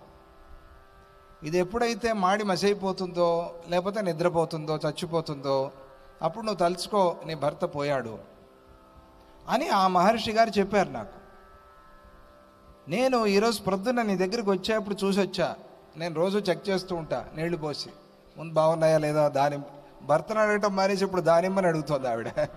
భర్తను బట్టి అమ్మో దానిమ్మ మొక్క బాగుంటే చాలే. నేను చెప్పాడుగా ఆయన మహర్షి. మరి ఇట్లా అతిగా కూడా అయిపోకూడదు. భర్త గురించి కూడా కనుక్కోవాలి కొంచెం. ఈవిడ దానిమ్మ మొక్కనే అడుగుతాను, అమ్మ బాగున్నావా బాగున్నావా అని, దాంతోనే మాట్లాడుతాం. పోయి రోజు నీళ్లు పోయటం మాట్లాడటం, అమ్మ బాగుంది అమ్మ. ఈరోజు ప్రొద్దున చూసి వచ్చా, 5 మొక్కలు బాగున్నాయి, కళకళలాడుతున్నాయి. మంచి మంచి దానిమ్మ పండు కూడా కోసుకొచ్చా, తిన్నా, నేను జ్యూస్ చేసుకు తాగా. అన్నీ చెప్పింది ఆవిడ. మరి 5 మొక్కలు బాగుంటే అర్జునుడు ఎట్లా చేస్తాడు? ఆవిడ అనుకుంది, అంటే మహర్షి శాపం ఆవిడికి అర్థం కాల. బాగున్నాయి కాబట్టి అర్జునుడు చావలేదు. ఇది 2 కథలుగా చెప్తారు. ఇక్కడ అర్జునుడే స్వయంగా చెప్పాడు, ఏమండి ఇలా శాపం తగిలింది కదా మీకు, వసువుల శాపము, మరి మాకెట్లా తెలిసేది? మీరు ఎక్కడో యుద్ధానికి తిరుగుతూ ఉంటారు దేశ విదేశాల్లో, మీరున్నారో పోయారో మాకు తెలిసేది ఎట్లా అని అడిగితే అప్పుడు అర్జునుడు చెప్పాడు, ఏం బాధపడద్దు, ఆయన చెప్పినట్టే ఆ 5 దానిమ్మ మొక్కలు బాగా చూసుకో, నీళ్లు పోస్తూ ఉండు, మంచి ఎరువు పెడుతూ ఉండు, అవి బాగుంటే నేను బాగున్నట్టు అని అర్జునుడే చెప్పాడు అని కూడా ఒక కథ. కాబట్టి ఈరోజు ప్రొద్దునే చూసి వచ్చాను కాబట్టి భయపడాల్సిన పని లేదు. కావాలంటే మళ్ళీ వెళ్ళి ఒకసారి చూసుకొద్దామని ఆవిడ, ఇక్కడే ఉంది పక్కనే ఇల్లు, వెళ్ళి చూసొద్దాం. తీసుకెళ్ళింది, ఎవరు చిత్రాంగదని తీసుకెళ్ళి చూస్తే ప్రొద్దున బాగున్నాయి, ఇప్పుడు మాడిపోయి. ఇదేంటిది అని ఒక్కొక్కసారి తెగులు వస్తూ ఉన్నట్టుండి పోతాయి అవి, అంతే పోయింది అది. 5 మొక్కలు లేవు, అస్సలు ఏమీ లేదు, అక్కడంతా మాడి మెస్ అయిపోయాయి. అయ్యయ్యో, ఆవిడ కూడా అప్పుడు నేను ఇదేగా చెప్పింది నీకు, నేను అదే ఏడ్చా, నువ్వేమో వద్దు ఏడవద్దాను, మంగళసూత్రం చూసుకున్నావు బాగుంది కదా, భద్రంగా మంచి జ్యువెలరీ షాప్లో చేయించానన్నాను, చూసావు ఇప్పుడు ఎట్లా అయింది. ఆవిడ ఏడుస్తాం, ఇద్దరు ఏడుస్తున్నారు. అప్పుడు బభ్రువాహనుడిని తీసుకెళ్ళు, మమ్మల్ని ఎక్కడ పడేశావు అక్కడికి తీసుకెళ్ళు అని అంటే అప్పుడు ఆ అష్టవసువుల శాపం అంతా గుర్తు చేసుకుంటూ బాధపడతారు. ఆ సందర్భంలో ఆవిడ చిత్రాంగద బభ్రువాహనుడు బతిమాలుతూ ఆవిడికి జరిగిన కథ అంతా చెప్పుకున్నాడు. అమ్మ అట్లా కాదు, ఎందుకు అసలు యుద్ధం చేయాల్సి వచ్చింది, నిన్ను అనకూడని మాటలు నానా మాటలు అన్నాడు, అవమానపరిచాడు, నీ విషయంలో అలా మాట్లాడేసరికి నాకు కోపం వచ్చింది, యుద్ధం పెరిగింది, ఆ యుద్ధంలో ఏదో ఇలా అయిపోయింది, నాకు తెలియని బాణమే ఒకటి నా చేతికి వచ్చింది, అదేమో అది ఎందుకు తగిలిందో తెలియదు, నేను పైగా అక్కడ గురిపెట్లా, అది పోయి కరెక్ట్గా కంఠానికి తగిలింది, శిరస్సు ఎగిరిపోయింది, ఎందుకో ఇట్లా అయిందో నాకు తెలియదు అని నానా ప్రార్థనలు చెప్పుకున్నాడు. తీర్థం పావనం కర్తుం పితృఘ్నం మాం ధరాతలే నదానం నవ్రతం యజ్ఞో నాపి జ్ఞానం భవిష్యతి. ఇప్పుడు నేను పితృహత్య చేసిన వాడిని అయిపోయా, కాబట్టి నన్ను ఎవరు ఏవి పవిత్రం చేయలేవు అని నాకు అర్థమవుతోంది అని ఆ బభ్రువాహనుడు ఏడుస్తూ, తీర్థము కానీ, ఇక దానము కానీ, వ్రతం కానీ, యజ్ఞం కానీ, జ్ఞానం కానీ నన్ను పవిత్రం చేయలేవు, అయిపోయింది, నా కథ అయిపోయింది. సచక్రపాణిర్మిత్రస్య పాతనాత్ పావనస్తథా రోషేణ మహతాయుక్తో నిరయే పాతయిష్యతి. ఇప్పుడు నాకు తెలివి వస్తోంది, నువ్వు చెప్పంగా ఇన్ని రోజులు అబ్బా చాలా సంతోషపడ్డా, ఎంతసేపు చంపేశాను, అర్జునుడినే నేల కూల్చేశాను, ఇప్పుడు తెలుస్తోంది నాకు అర్జునుడు ఏమిటి, ఆయన కథ ఏమిటి. ఆలోచిస్తే అవును, ఎవరి మిత్రుడో చూసుకోవాలి అని. ఎవరి మిత్రుడు? అర్జునుడు సాక్షాత్ శ్రీకృష్ణ పరమాత్మ మిత్రుడు. ఆయన ఎవరు? ఆయన చక్రపాణి, సామాన్యుడా? ఆయన దగ్గర ఒకటి ఉంది చేతిలో, అదేమి చక్రాల, తినే చక్రాల, సుదర్శన చక్రం అది. సచక్రపాణిర్ మిత్రస్య, ఆయన తన మిత్రుణ్ణి నేను ఈ రకంగా చంపేస్తే ఊరికే ఉంటాడు ఆయన, వదిలిపెడతాడా నన్ను? చక్రపాణి. ఆ రోజు భీష్ముడు భీకరంగా యుద్ధం చేస్తున్నాడు అని రథం దూకేసి రథచక్రం పట్టుకుని చంపేస్తాను మీదకు పోలా. భీష్ముడు అంతటి వాడి మీద నేనెంత, కృష్ణుడికి నేనెంత, నన్ను విడిచిపెడతాడా కృష్ణ పరమాత్మ? అమ్మో, ఇప్పుడు భయం వేస్తుంది నాకు ఆలోచిస్తే. ఎంత పని చేసేసాను, అర్జునుడితో యుద్ధం చేశాను, చంపేశాను అనుకుంటున్నానే తప్ప ఎంత ద్రోహం చేశానో, ఎంత అపరాధం చేశానో ఇప్పుడు అర్థమవుతోంది. నేను చేసిన పాపానికి శ్రీకృష్ణ చరణ సేవయే నాకు గతి, అది తప్ప వేరేది లేదు, ఇక వేరేది లేదు. కానీ ఆయన నాకు ఇప్పుడు అవకాశం ఇస్తాడా? లేదు. నేను చేయాలి, ఇప్పుడు శ్రీకృష్ణ చరణ సేవ చేయాలి. కానీ నాకు ఆయన అవకాశం ఇవ్వడు. చెయ్యి పో అవతలికి అంటాడు. అసలు పాదాలు తాకనిస్తాడా ఆయన? అసలు నన్ను చూస్తాడా? ఆయన దర్శనాన్ని ఇస్తాడా నాకు? కనీసం దూరం నుంచైనా చూడగలను ఆయన్ని. ఏమో అనుమానమే. ఎందుకంటే ఆయన మిత్రుణ్ణి నేను ఇట్లా కూల్చేసా కదా. బభ్రువాహనుడు బాధపడుతున్నాడు. సర్వాణి యాంతి కృష్ణస్య స్మరణాత్ పాతకాని చ. అందరూ చెప్పండి. సర్వాణి యాంతి సర్వాణి యాంతి కృష్ణస్య కృష్ణస్య స్మరణాత్ స్మరణాత్ పాతకాని చ. పాతకాని చ. అన్ని పాపాలు శ్రీకృష్ణ భగవన్ నామస్మరణ చేస్తే పోతాయి. నామస్మరణకి అటువంటి శక్తి ఉంది. మరి ఆయన స్మరణతో, ఆయన సేవతో నాకు అన్ని పాపాలు పోతాయి నమ్మకం ఉంది. కానీ ఆయన అవకాశం ఇవ్వాలిగా, నాకు ఆయన రావాలిగా నా పాపాలు పోగొట్టడానికి.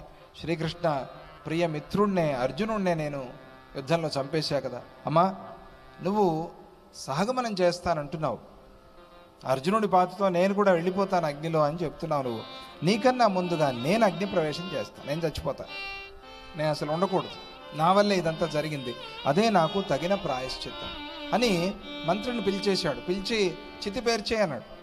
చితి పేర్చే దూకేస్తా దాంట్లో అన్నాడు. ఎవరు? బభ్రువాహన్. ఇంతలో ఉలూపి పక్కనే ఉంది కదా, ఆవిడ ఆ వసువుల శాపము అదంతా విన్నది ఆవిడ.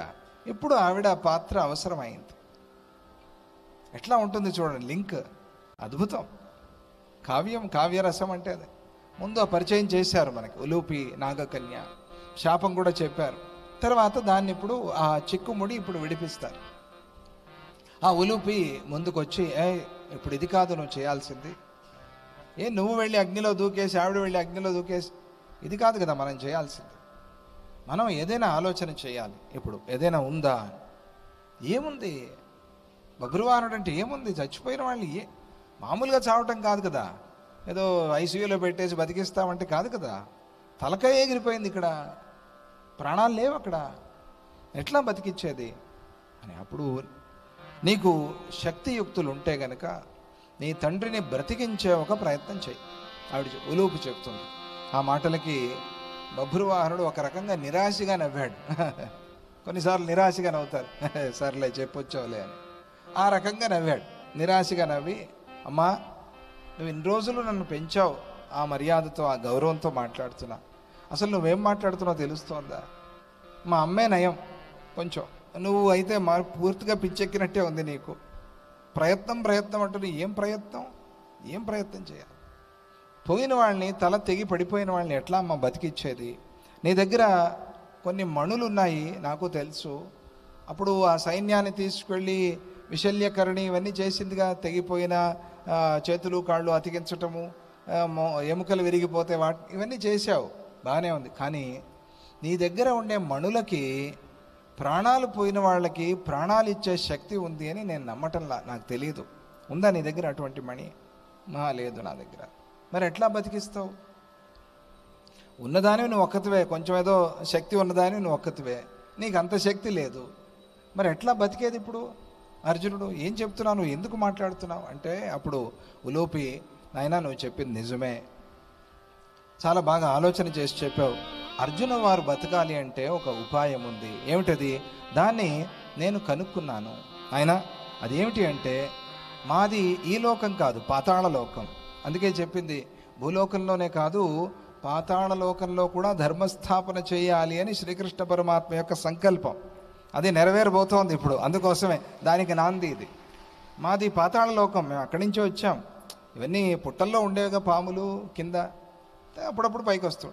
అట్లా మాది లోపల పాతాళ లోకం, మేము అక్కడ ఉంటాం. ఆ పాతాళ లోకం నుంచి నేను వచ్చిన దాన్ని. అక్కడ ఇలా చచ్చిపోయిన వాళ్ళని బ్రతికించటానికి ఉపయోగించే ఒక మణి ఉంది. దాన్ని మృత సంజీవని మణి అని పిలుస్తారు. మృత అంటే పోయిన వాళ్ళు, సంజీవని అంటే బతికించేది. దాన్ని ఆ మణి అని పిలుస్తారు. ఏదో వ్యాక్సిన్ ఉంది అన్నట్టుగా. కరోనా వచ్చినప్పుడు ఎక్కడుందండి వ్యాక్సిన్? ఉంది, ల్యాబుల్లో దాన్ని కనిపెడుతున్నారు. ఆ వ్యాక్సిన్ ఉంటే మనం బతుకుతాం. ఈ కాలంలో అనుకోలే వ్యాక్సిన్ వేసుకున్న వాళ్ళు చాలా మటుకు. ఒక 80-90% వరకు సేఫ్గానే ఉన్నారు. కొందరు మేము వ్యాక్సిన్ వేసుకోము అది ఇది అన్నారు. పాపం వాళ్ళకి కరోనా వచ్చింది, వెళ్ళిపోయారు చాలామంది. ముందే అసలు వ్యాక్సిన్ రాకముందే పోయిన వాళ్ళు చాలామంది ఉన్నారు. వాళ్ళకందరికీ కూడా సద్గతి రాని, అది ఒక పెద్ద ఆఘాతం. మన ఈ భూలోకానికే ఒక పెద్ద ఆఘాతం, మన దేశానికే కాదు, ఒక భూలోకానికే ఒక పాఠం. దాని నుంచి మనం ఏం నేర్చుకున్నామో ఏం మర్చిపోయామో తెలీదు. మొత్తానికి అది ఒక పెద్ద పాఠం. అది మళ్ళీ ఎప్పటికీ ఎవరికి పునరావృతం కాకూడదు అని మనం ప్రార్థన చేద్దాం భగవంతుని. జై బోలో శ్రీకృష్ణ పరమాత్మకి జై. ఎంత ఘోరం అండి అది. అప్పుడు మనకే ఇక్కడ వ్యాక్సిన్లు ఇటువంటి ఉంటే వాళ్ళు నాగదేవతలు వాళ్ళ దగ్గర ఉండవా? మనకే ఆశ్చర్యం వేస్తుంది. మృత సంజీవని మణి ఏమిటి ఇవన్నీ ఉంటాయా అని అనిపిస్తుంది. వాళ్ళు మన వ్యాక్సిన్ విని అట్లాగే అనుకుంటారు. నాగదేవతలు కూడా వ్యాక్సిన్ అంటున్నా పిచ్చోళ్ళు వీళ్ళు అని వాళ్ళు అంటారేమో కదా. అలాగే ఇది మృత సంజీవని మణి అనేది ఉంది అక్కడ. అది ఎవరి దగ్గర ఉంది అంటే శేష మహారాజు, శేషుడు ఆయన, వీళ్ళకందరికీ కూడా అధిపతి, నాగదేవతలకి అధిపతి. ఆ శేష మహారాజు దగ్గర ఆయన కోశాగారంలో ఉంటుంది, సేఫ్లో లాకర్లో పెట్టాడు ఆయన. అందరికీ దొరికేది కాదు, అది చాలా జాగ్రత్తగా భద్రపరిచాడు. దాన్ని మహా విషసర్పాలు కాపలా కాస్తూ ఉంటాయి. కష్టం, అది దొరికేది చాలా కష్టం. అది శేష మహారాజు గారి అధీనంలో, ఆయన సంరక్షణలో ఉంది. దాంతో వాళ్ళు మరణించిన సర్పాల్ని బతికిస్తూ ఉంటారు. ఇది నేను అక్కడ చూసా. వాళ్ళకి ఆ శక్తి వస్తూ ఉంటుంది. సర్పాలు చాలా వింత జీవులండి. అది సగానికి తెగిపోయినా కూడా ప్రాణంతో ఉంటుంది, చూసే ఉంటుంది. సగమే పాకుతూ ఉంటుంది, చాలాసేపటి వరకు బతికి ఉంటుంది. మామూలు జీవుల్లో అది ఉండదు.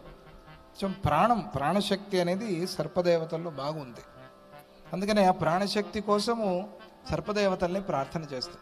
కొత్త ప్రాణాలు వేరే లోకం నుంచి రావాలి అంటే, అది కొత్త జీవులు రావాలి అంటే కూడా సర్పదేవతల్ని ప్రార్థన చేస్తారు. ఉండే ప్రాణాలు బాగా నిలవాలి అంటే కూడా సర్పదేవతల్ని ప్రార్థన చేస్తారు. జై బలో సుబ్రహ్మణ్య స్వామికి, వెట్రవేల్ మురుగనక్ హరోం హర. ఆయనే కదా అధిపతి సర్పదేవతలకు అందరికీ. అలా ఆయన దగ్గర, ఆయన ఆ అధీనంలో ఆ సంజీవని మణి ఉంది. అటువంటి ఆ మణిని తెచ్చి గనక అతికిస్తే, దాన్ని తగిలిస్తే అప్పుడు అర్జునుడు బతుకుతాడు. అది ఆవిడ చెప్పింది. పోయిన ప్రాణాలు తిరిగి వస్తాయి. దాన్ని తీసుకురావటం అంత తేలికైన విషయం కాదు. కాబట్టి అది నిష్ప్రయోజనం. ఆవిడ ఇది చెప్పింది, అది చెప్పింది. అది దొరకదు, అది ఆయన ఇవ్వడు, మన వాళ్ళు పోయి తెచ్చుకోలేరు, కాబట్టి అది వృథా అని చెప్పేసి అది నిష్ప్రయోజనం. దానికోసం ప్రయత్నం చేయటం వద్దులే అని ఊరికే ఒక ఆశ రేకెత్తిచ్చి వదిలేసింది ఆవిడ ఉలూపి. అప్పుడు ఆ కుంతీదేవి వచ్చి, భర్తని చంపిన నన్ను చూడకుండా నువ్వే నన్ను చంపేసి ఆవిడ చెప్తావు. కాబట్టి ఆ మణి రాదు, కాబట్టి ఆవిడ వచ్చి నన్ను శపించే ముందు నువ్వే నన్ను చంపేసే ఉలూపి. ఆవిడ కూడా నిరాశపడిపోయింది. ఉపాయం తెలిసి కూడా నిరాశపడిపోతూ ఉంటాం కొన్ని సందర్భాల్లో. ఉపాయం ఉంది, అరే తప్పించుకో. ఉపాయం తెలిసినా కూడా ఇంకా నువ్వు దీంట్లో పడిపోతే ఎట్లా? ఉపాయం దొరికింది నీకు, గురువు దొరికారు, గురువు దొరికినా కూడా నువ్వు పడిపోతే ఎట్లా? గురువు దొరకని వాళ్ళు పడుతున్నారు అంటే పడతారు, సరే, వాళ్ళకి గురువు లేడు. గురువు ఉండి కూడా పడకూడదు. ఆ రకంగా ఈవిడ ఉపాయం ఉండి కూడా పడిపోతోంది. సంజీవకం మణిం శంభు పన్నగేభ్యో దదౌ పురా.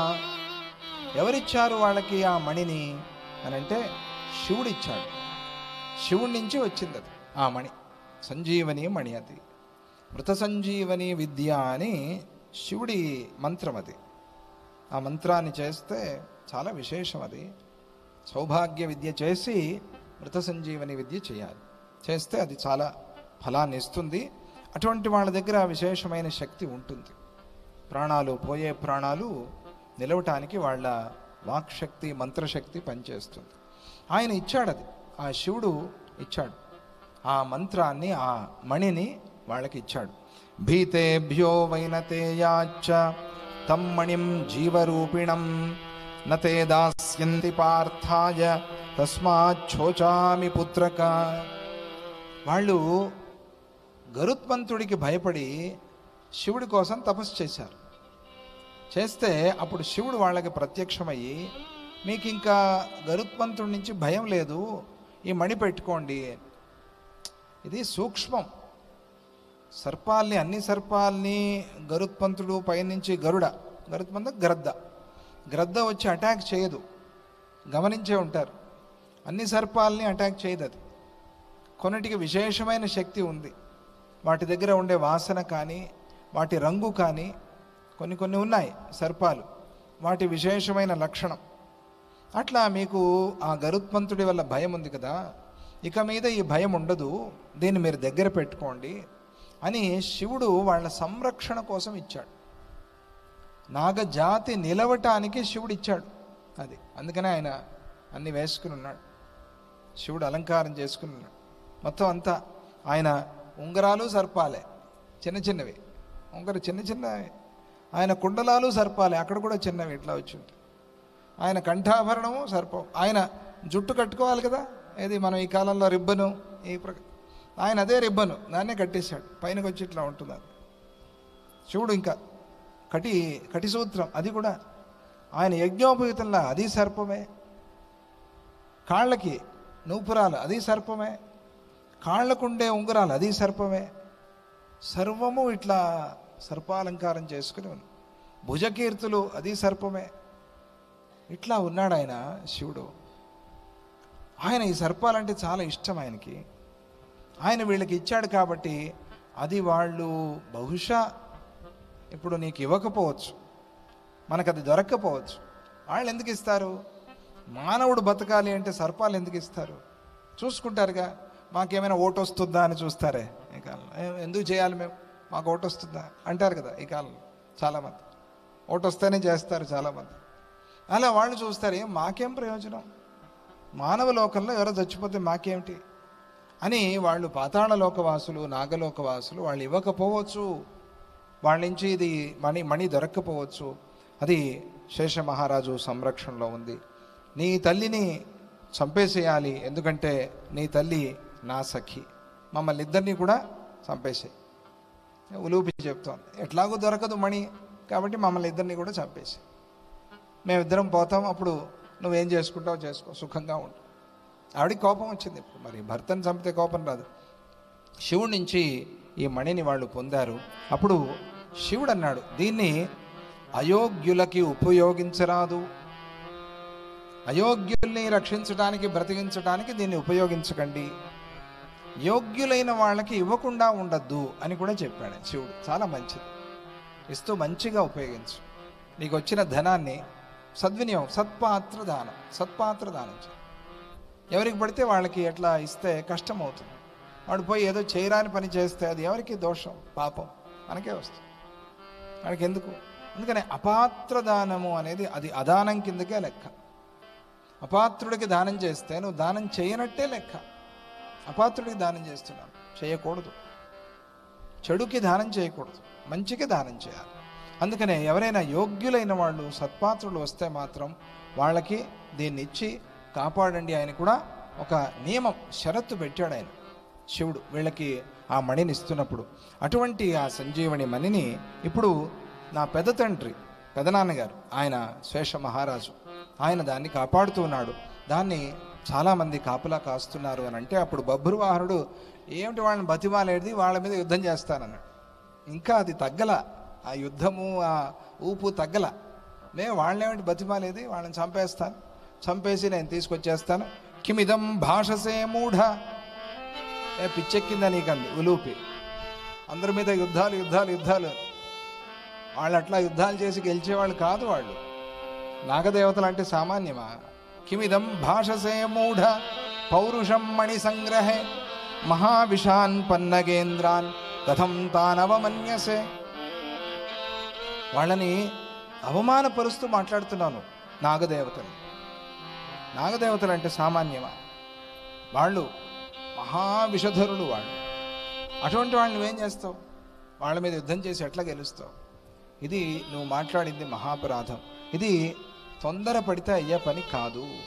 నువ్వు అట్లా అనుకోవద్దు, దీంతో అవుతుంది. సంజీవని మణి ఉన్నది అని మా జాతిలోనే చాలామందికి తెలియదయ్యా, మా వాళ్ళకే చాలామందికి తెలియదు. ఏదో ఉంది ఒక రూమర్ లాగా మాట్లాడతారు వాళ్ళు. వాళ్ళు ఎవరు చూడలా, చాలామందికి తెలియదు, ఇంకా చూడటం సరి సంగతి. అటువంటిది ఆ శేష మహారాజు ఆజ్ఞ ప్రకారంగా దాన్ని కర్కోటకుడు, వీళ్ళందరి పేర్లు వినాలి మనం. కర్కోటకుడు, కులికుడు, తక్షకుడు, వాసుకి, శంఖుడు, దీర్ఘజిహ్వుడు, మూషికాదుడు, భాసురుడు అనేవాళ్ళు మహాసర్పాలు. వీళ్ళందరూ ఆశ్లేష బలి జరుగుతుంది రేపు 22వ తారీఖు ఆశ్లేష బలి. ఆ సమయంలో ఈ దశవిధ సర్పజాతుల్ని స్మరణ చేసి వాళ్ళకి బలి ప్రదానం చేస్తారు. అక్కడ సర్ప బలి అని, ఏదో దోషం తెలియక అయిన దోషాలన్నీ కూడా పోవాలి అని చెప్పి వీళ్ళందరూ ఇటువంటి నాగులు కాపలా కాస్తూ ఉన్నారు దాన్ని. నువ్వు ఎక్కడ అసలు అక్కడికి వెళ్ళలేవు, దాన్ని తెచ్చుకుందాం అంటున్నావు పైగా నువ్వు. అటువంటి వాళ్ళు దాన్ని కాపలా కాస్తూ ఉన్నారు. శేషుడు లక్ష్మీనారాయణ స్వామికి చాలా ప్రియుడు, ఆయన అక్కడే ఉంటాడు. ఏమండి, శేషుడు ఇక్కడ ఉన్నాడు అని చెప్పారే, మరి అక్కడ వైకుంఠంలో ఉండేది ఎవరు? అక్కడ శేషుడే. అక్కడ అది ఆయన ఇంకొక రూపం. ఇది ఆ క్షీరసాగరంలో ఉంటూ ఆ స్వామిని మోస్తూ ఉండేటువంటి శేషుడు ఆ లక్ష్మీనారాయణుల ప్రభావంతో అక్కడ కూడా ఉన్నాడు. ఇక్కడ మళ్ళీ ఇంకొక అంశతో ఇక్కడ ఉన్నాడు. ఇది మనం సైన్ పెట్టి పంపిస్తే చెక్కులో బ్యాంకులో మన పేరు మన చెల్లుతుందా లేదా అంటే మనం అక్కడ ఉన్నట్ట కాదా? ఉన్నామా లేమా? ఆలోచన చెప్పండి. మనం చెక్ మీద సైన్ పెట్టి పంపించాము, ఎవరికో ఇచ్చాము ఏదో డబ్బులు, వాళ్ళు తీసుకెళ్ళి చూపించారు. అక్కడ చూసే మేనేజరో లేకపోతే అక్కడ క్లార్కో ఎవరో చూస్తారు కదా, చూసి ఏమంటారు? మనం అక్కడే ఉన్నట్టుగా భావిస్తారుగా. వెధవ సైన్కే ఇంత బలం ఉంటే శేషనాగుడికి అంత బలం ఉండదా చెప్పండి? మనం గీసిన గీతలకే ఇంత శక్తి ఉంటే మనం పోకుండా మన గీతలు పనిచేస్తున్నాయా లేదా? ఎక్కడ? బ్యాంకులో చేస్తున్నాయా లేదా? ఎట్లా చేస్తున్నాయి?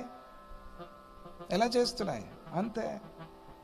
అందువల్ల భగవంతుడు అన్ని చోట్ల ఎట్లా ఉన్నాడు అని అడిగే వాళ్ళకి ఇది సమాధానం. ఎట్లా ఉన్నాడు? ఇట్లా ఉన్నాడు. నీ సైన్ నువ్వు ఇక్కడ ఉండి కూడా అక్కడ పని చేయట్లా, వెళ్ళిపోయి ఆయన చెప్పారు అని పని చేయట్లా. ఎక్కడో అమెరికాలో కూర్చుని దత్తప్రభువులు ఇక్కడ పని చేయట్లా, ఇక్కడ మనతో పని చేయించట్లా. ఆ ప్రకారంగా అంతే. అలా భగవంతుడు సద్గురువు సర్వవ్యాపి, సర్వత్రా ఉన్నారు. అది మనకి ఆ విశ్వాసం మనస్సులో ఉండాలి. అలా శేషనాగుడు అక్కడ ఉన్నాడు, ఇక్కడ ఉన్నాడు. కాబట్టి వాళ్ళకి ఆది దంపతులకి ఆయన చాలా ప్రియుడు, లక్ష్మీనారాయణులకి చాలా ప్రియుడు. వారికి శయ్యగా ఉన్నాడు. అంటే ఆయన ఎంత పవిత్రమైన వాడో, ఎంత పుణ్యశీలుడో ఆలోచన చేయి. ఊరికే యుద్ధం అనక్కర్లా, ఆయనేమి నీ మీద యుద్ధం చేయక్కర్లా. నువ్వు వెళ్తే ఆయన పవిత్రత చాలు నేను కాల్చేస్తుంది. ఆయన పవిత్రత చాలు. విశ్వామిత్రుడి మీద వశిష్ఠుడు ఏమి యుద్ధం చేశాడు? ఏమీ చేయలే. ఊరికే అట్లా ఆ తపోదండం పెట్టేసి ఆయన తపస్సు కూర్చున్నారు. అదే చేసేదంతా. యుద్ధం చేయక్కర్లా. వాళ్ళకుండే పవిత్రత, వాళ్ళకుండే పుణ్యశీలత అదే వాళ్ళని నడిపిస్తుంది. అందువల్ల నువ్వు శేషుడి మీద యుద్ధము పొరపాటు, ఆ మాటలు మాట్లాడొద్దు. బభ్రువాహన తప్పది. శేషుడి మీద యుద్ధం చేస్తారంటావు నువ్వు. శేషుడు మహాకాయుడు, మహామాయావేత్త, ఇంకా మహావేగుడు. సామాన్యమా శేషుని? నువ్వు అట్లా శేషశయన నారాయణ, నాగశయన నారాయణ సందర్భం, నాగభూష నాదతోష, ఇద్దరు ఒకటే, శివుడు కేశవుడు. ఆయన మహావేగుడు. మరి నువ్వు బలహీనుడు చూస్తే మనుష్య లోకంలో, ఆయన బలవంతుడు. అటువంటి ఆ బలవంతుడితో శత్రుత్వం పెట్టుకోవాలి అని ఆలోచన ఎట్లా వచ్చింది నీకు? అది శతశ్లోకి రామాయణంలో మారీచుడు రావణాసురుడికి చెప్తాడు కదా, నవిరోధో బలవత క్షమో రావణ తేనతే. బలవంతుడు రాముడు, ఆయనతో నువ్వు విరోధం పెట్టుకోవడం తప్పు, ఓడిపోతావు. మారీచుడు చెప్పాడు. బలవంతుడితో ఎప్పుడు యుద్ధం పెట్టుకోకూడదు, తెలివిగా తప్పించుకోవాలి. ఎందుకు గోల? ఢీ కొడితే ఇది ఏనుగు మహాబలశాలి, బలం ఉంది కదా అని చెప్పి పోయి కొండని ఢీ కొడితే ఏమవుతుంది? కొండ ముందు ఏనుగా చచ్చిపోతుంది. అందువల్ల బలాలు చూసుకోవాలి, జాగ్రత్త అని ఆవిడ చెబుతుంది. నాకు వైధవ్యం వచ్చిందని జాలిపడి ఇస్తే తప్ప వాళ్ళు వేరే కారణంతో ఇచ్చే ప్రసక్తి లేదు.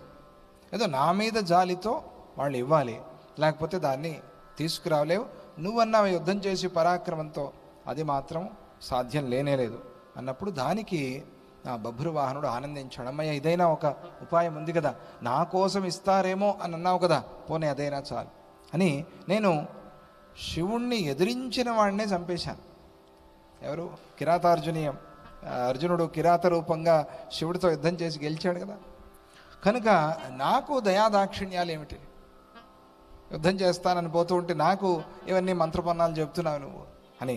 కన్న తండ్రిని చంపిన నేను తాతగారిని చంపలేనా? ఇంకా బభ్రువాహనుడికి తగ్గల.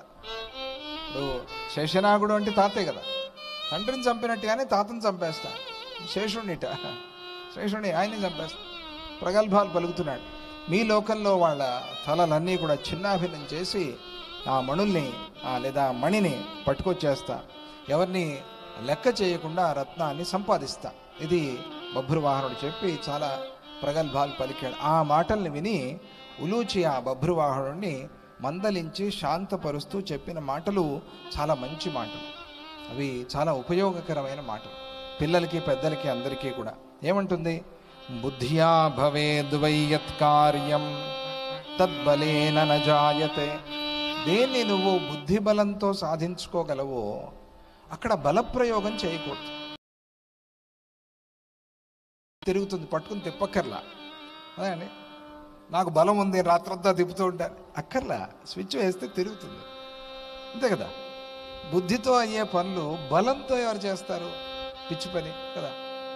అవుతోంది, అయినప్పుడు సులభంగా చెయ్యి. బుద్ధి బలాన్ని వాడు. భగవంతుడు ఇచ్చాడు బుద్ధి. యాదేవి సర్వభూతేషు బుద్ధి రూపేణ సంస్థిత. నమస్తస్యై నమస్తస్యై నమస్తస్యై నమో నమః. బుద్ధి రూపిణి అమ్మవారు ఉన్నప్పుడు ఎందుకేదో అన్నిటికీ బలం బలం బలం అని పోతావు? బుద్ధి, మనిషి ఆ బుద్ధితో ఎంత సాధిస్తాడు? ఆ బుద్ధిని ప్రయోగించు. బలం అంటావే ప్రతి చోట. ఎంత మంచి మాట ఆవిడ. తర్వాత బుద్ధ్యాశమేన చేత్కార్యం ప్రాణినామిహ జాయతే పౌరుషం క్లేశ సంయుక్తం కః కుర్యాత్ బుద్ధి సంయుతః. ఇది బలాన్ని వాడటం అనేది క్లేశం, కష్టం. ఎవరు అటువంటి చోట ఈ బలాన్ని వాడాలి అని అనుకోరు. బుద్ధిగా అయిపోతూ ఉంటే అదే చాలు. ఇది పిల్లలుట కాపీలు కొట్టడానికి చాలా కష్టపడతారు. ఎలా కాపీ కొట్టాలి, ఎన్ని తెలివియో అని. ఎవరో ఒక ఆయన టీచర్ గారు చెప్పారు, ఈ బుద్ధి ఏదో చదివే దాంట్లో పెడితే పాస్ అయిపోయేవాడు అని. ఎంత కష్టపడి కాపీ కొడుతున్నాడు, ఎంత తెలివి. ఎవరికి చిక్కకుండా కాపీ కొట్టేది ఎట్లా? ఈ తెలివి చదివే దాంట్లో పెడితే అయిపోయేది, పాస్ అయిపోయేది. ఎందుకు ఆ పని చేయరు? ఎన్ని గుర్తుంటాయి పిల్లలకి. ఒక్కసారి వింటే సినిమా పాట మొత్తం జీవితాంతం పాడుతూ ఉంటారు. ఒక్కసారే విన్నారు, వచ్చేసింది. హీరోల పేర్లు, హీరో ఫ్యామిలీ, భార్య పేరు, 3 భార్యల పేర్లు, వాళ్ళ పిల్లల పేర్లు అన్నీ గుర్తుంటాయి. ఏం ఆశ్చర్యం. కానీ ఎందుకని? మనస్సు పెట్టలా. అక్కడ బుద్ధి లేదు మనకి. అందుకనే ఏ బుద్ధితో అయ్యేదానికి బలం ఎందుకు? ఆవిడ ఎంత చక్కగా గుర్తుపెట్టుకోవాల్సిన మాట. వాళ్ళ ఆడపడుచునైన నాకు ఇప్పుడు ఇటువంటి కష్టస్థితి వచ్చింది, వైధవ్యం అనేది వచ్చింది. అందువల్ల నేను వెళ్ళి, పెదనాన్న నాకు ఈ కష్టం వచ్చింది, మణి ఇవ్వు అని అంటే ఇస్తాడు. ఎందుకంటే నేను నాగజాతి దాన్నే కదా, ఇస్తాడు. కానీ ఒక ప్రమాదం ఉంది. ఇప్పుడు భర్త చనిపోయి ఇక్కడ పడిపోయినప్పుడు నేను ఈయన్ని చూసుకుంటే ఇక్కడ ఉండాలి, కానీ అక్కడికి పోతే వాళ్ళు నేను ధర్మం తప్పాను అని కోప్పడచ్చు. ఇది నువ్వు ఇప్పుడు అక్కడ ఉండకుండా నా దగ్గరికి ఎందుకు వచ్చావు? ఏమో వాళ్ళు ఎట్లా మాట్లాడతారో తెలియదు. వాళ్ళకి ఏం ఆలోచనలు ఉంటాయో అన్ని రకాలుగాను మనం ఆలోచించుకోవాలి. ఇప్పుడు నేను ఇక్కడ ఈయన శరీరాన్ని ఇట్లా పడిపోయి ఉంటే దీన్ని విడిచిపెట్టి వెళ్ళి అక్కడ నేను మణి ఇవ్వండి అని అడిగితే బాగుండదు. అది ఆయనకి కష్టం అవ్వచ్చు. కాబట్టి నేను వెళ్ళటం అనేది మంచిది కాదు. సరే, నువ్వు వెళ్తావు, నువ్వు వెళ్ళి ఇటువంటి ఏదో పిచ్చి పని చేస్తావు, వాళ్ళు ఏదో అంటారు, నీ కోపం వస్తుంది, యుద్ధం అంటావు, చస్తావు. నిన్ను పంపించడం అనవసరం. ఎందుకంటే నువ్వు చూశాగా, నీకు ఇంకా కుర్రతనం పోలా, నీకు ఇట్లాగే మాట్లాడుతుంటాను అని ఆవిడ ఆ బభ్రువాహనుడిని తిట్టి ఇప్పుడు ఏం చేయాలి అని ఆ శివుణ్ణే ప్రార్థన చేస్తాం. ఆయన ఏదైనా ఆలోచన ఇస్తాడేమో అని చెప్పి ఆవిడ నాగభూష అన్నారు కదా, నాగభూష ఈ భజనే పాడిందని, ఈ భజనే పాడింది, ఆ భజనే మనకి స్వామిజీ వారు అందించారు. నేను అడగచ్చు, ఈ భజన పాడిందని, ఈ భజనే పాడింది. మరి అది ఎట్లా? స్వామిజీ వారికి తెలిసింది, అందుకని ఆ భజనే మనం పాడుకో. నాగభూష నాదతోష. రేపు చివరి సోమవారం, శ్రావణ సోమవారం.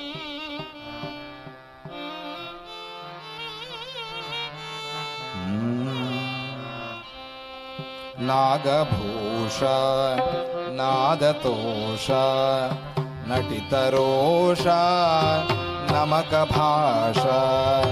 నాగభూష నాదతోష నటితరోష నమక భాష. నాగభూష నాదతోష నటితరోష నమక భాష.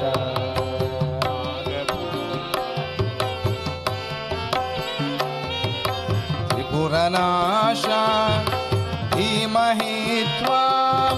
త్రిపురనాశ ధీమహి త్వా. త్రిపుటిపాశ త్రాహి ధీశ. త్రిపుటిపాశ త్రాహి ధీశ. గరళకంఠ గానలోలా గరళకంఠ గానలోలా. కలుషజాలం క్షాళయేష. కలుషజాలం క్షాళయేష. నాగభూష నాదతోష నటితరోష నమక భాష. నాగభూష నాదతోష నటితరోష నమక భాష. వివద చర్మోపాతవస్త్ర. వివద చర్మో పాతవస్త్ర. వికటమాయా ధ్వంసశస్త్ర. వికటమాయా వికటమాయా ధ్వంసశస్త్ర. త్రిదివగంగోల్లాసి శీర్ష. త్రిదివగంగోల్లాసి శీర్ష. త్రిభువనీకారుణ్యవర్ష. త్రిభువనీకారుణ్యవర్ష. నాగభూష నాదతోష నటితరోష నమక భాష. నాగభూష నాదతోష నటితరోష నమక భాష.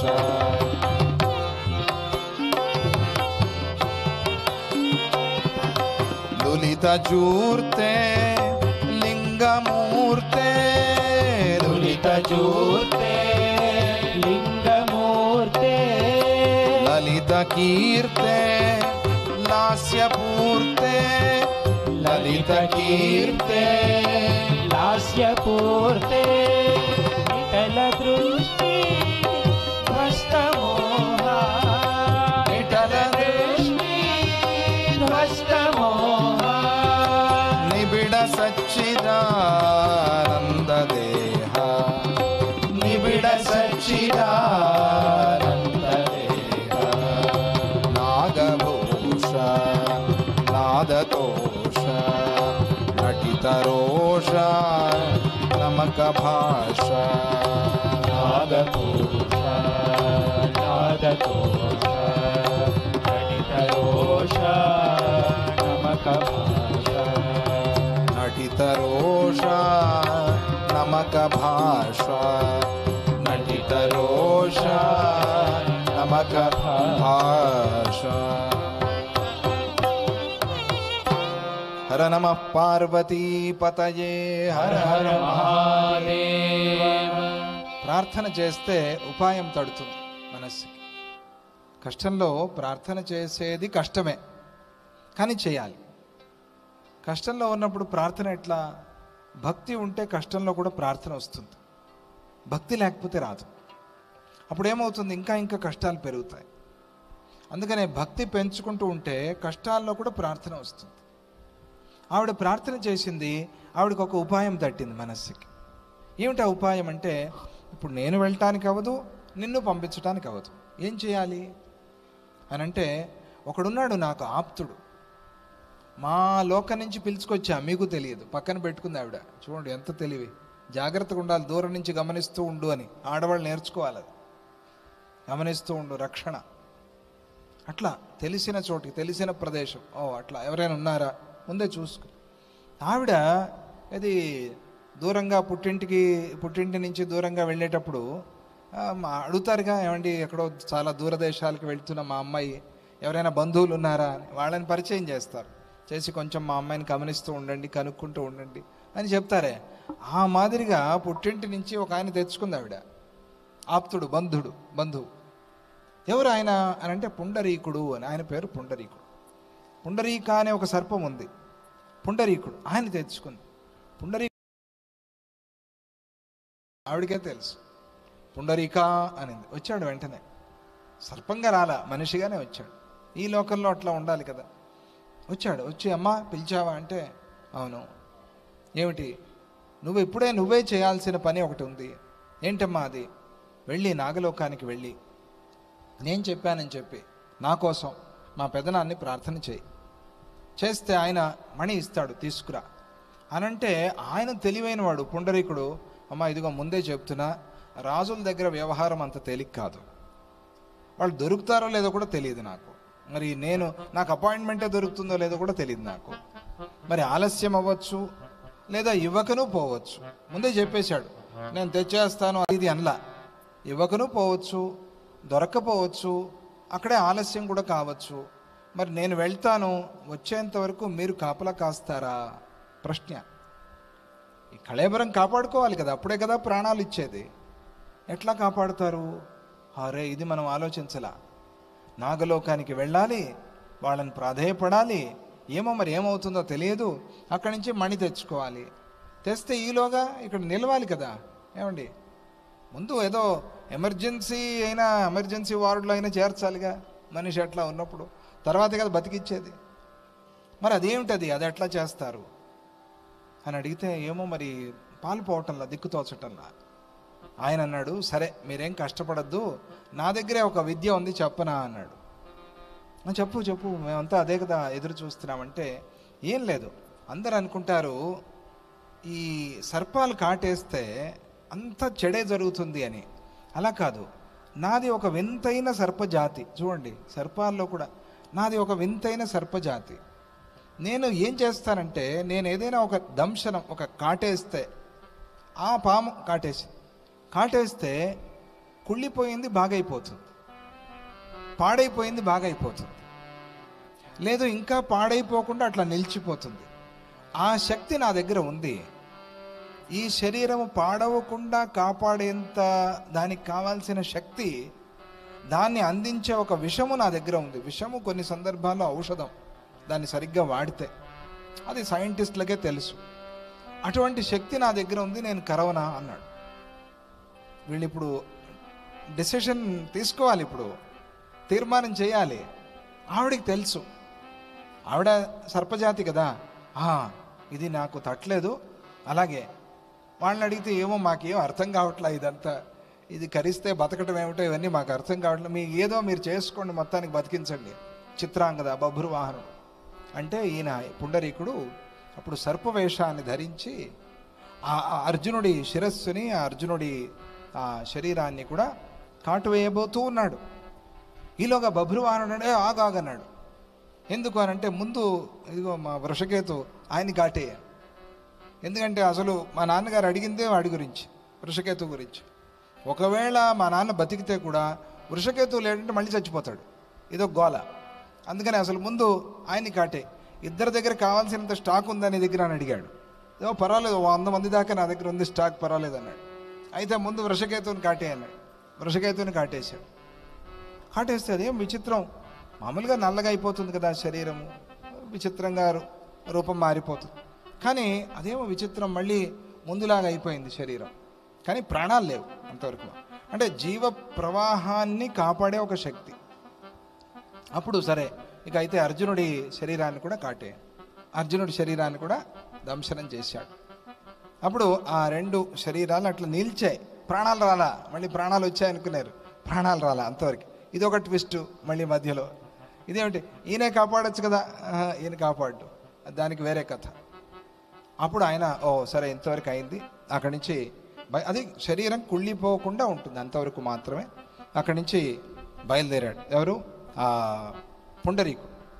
అన్ని లోకాలు అదంతా చెప్పారు చాలా విశేషంగా. అక్కడికి వెళ్తే పెద్ద పని అయిపోతుంది మనకి, నేరుగా పాతాళానికి పంపించేద్దాం మనం. అతల వితల సుతల ఇవన్నీ వద్దు, దాని వర్ణనంతా చేశారు.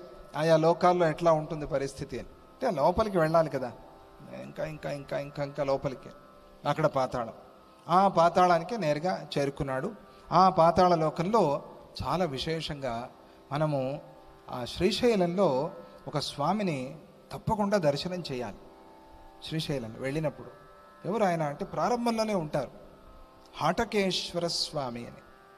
శ్రీశైలం వెళ్ళినప్పుడు ఇప్పుడు కొత్తగా చేశారు, ఆలయం అంతా కొత్తగా చేశారు. ఎవరైనా చూసారా హాటకేశ్వర స్వామిని? మంచిది, హాటకేశ్వర ఆయన పేరు. పాతాళ లోకాన్ని సంరక్షిస్తూ ఉండేది ఆయన, హాటకేశ్వర స్వామి. ఆ శ్రీశైలంలో ఉండే సర్పాలకన్నిటికీ అధిపతి ఆయన, హాటకేశ్వర స్వామి.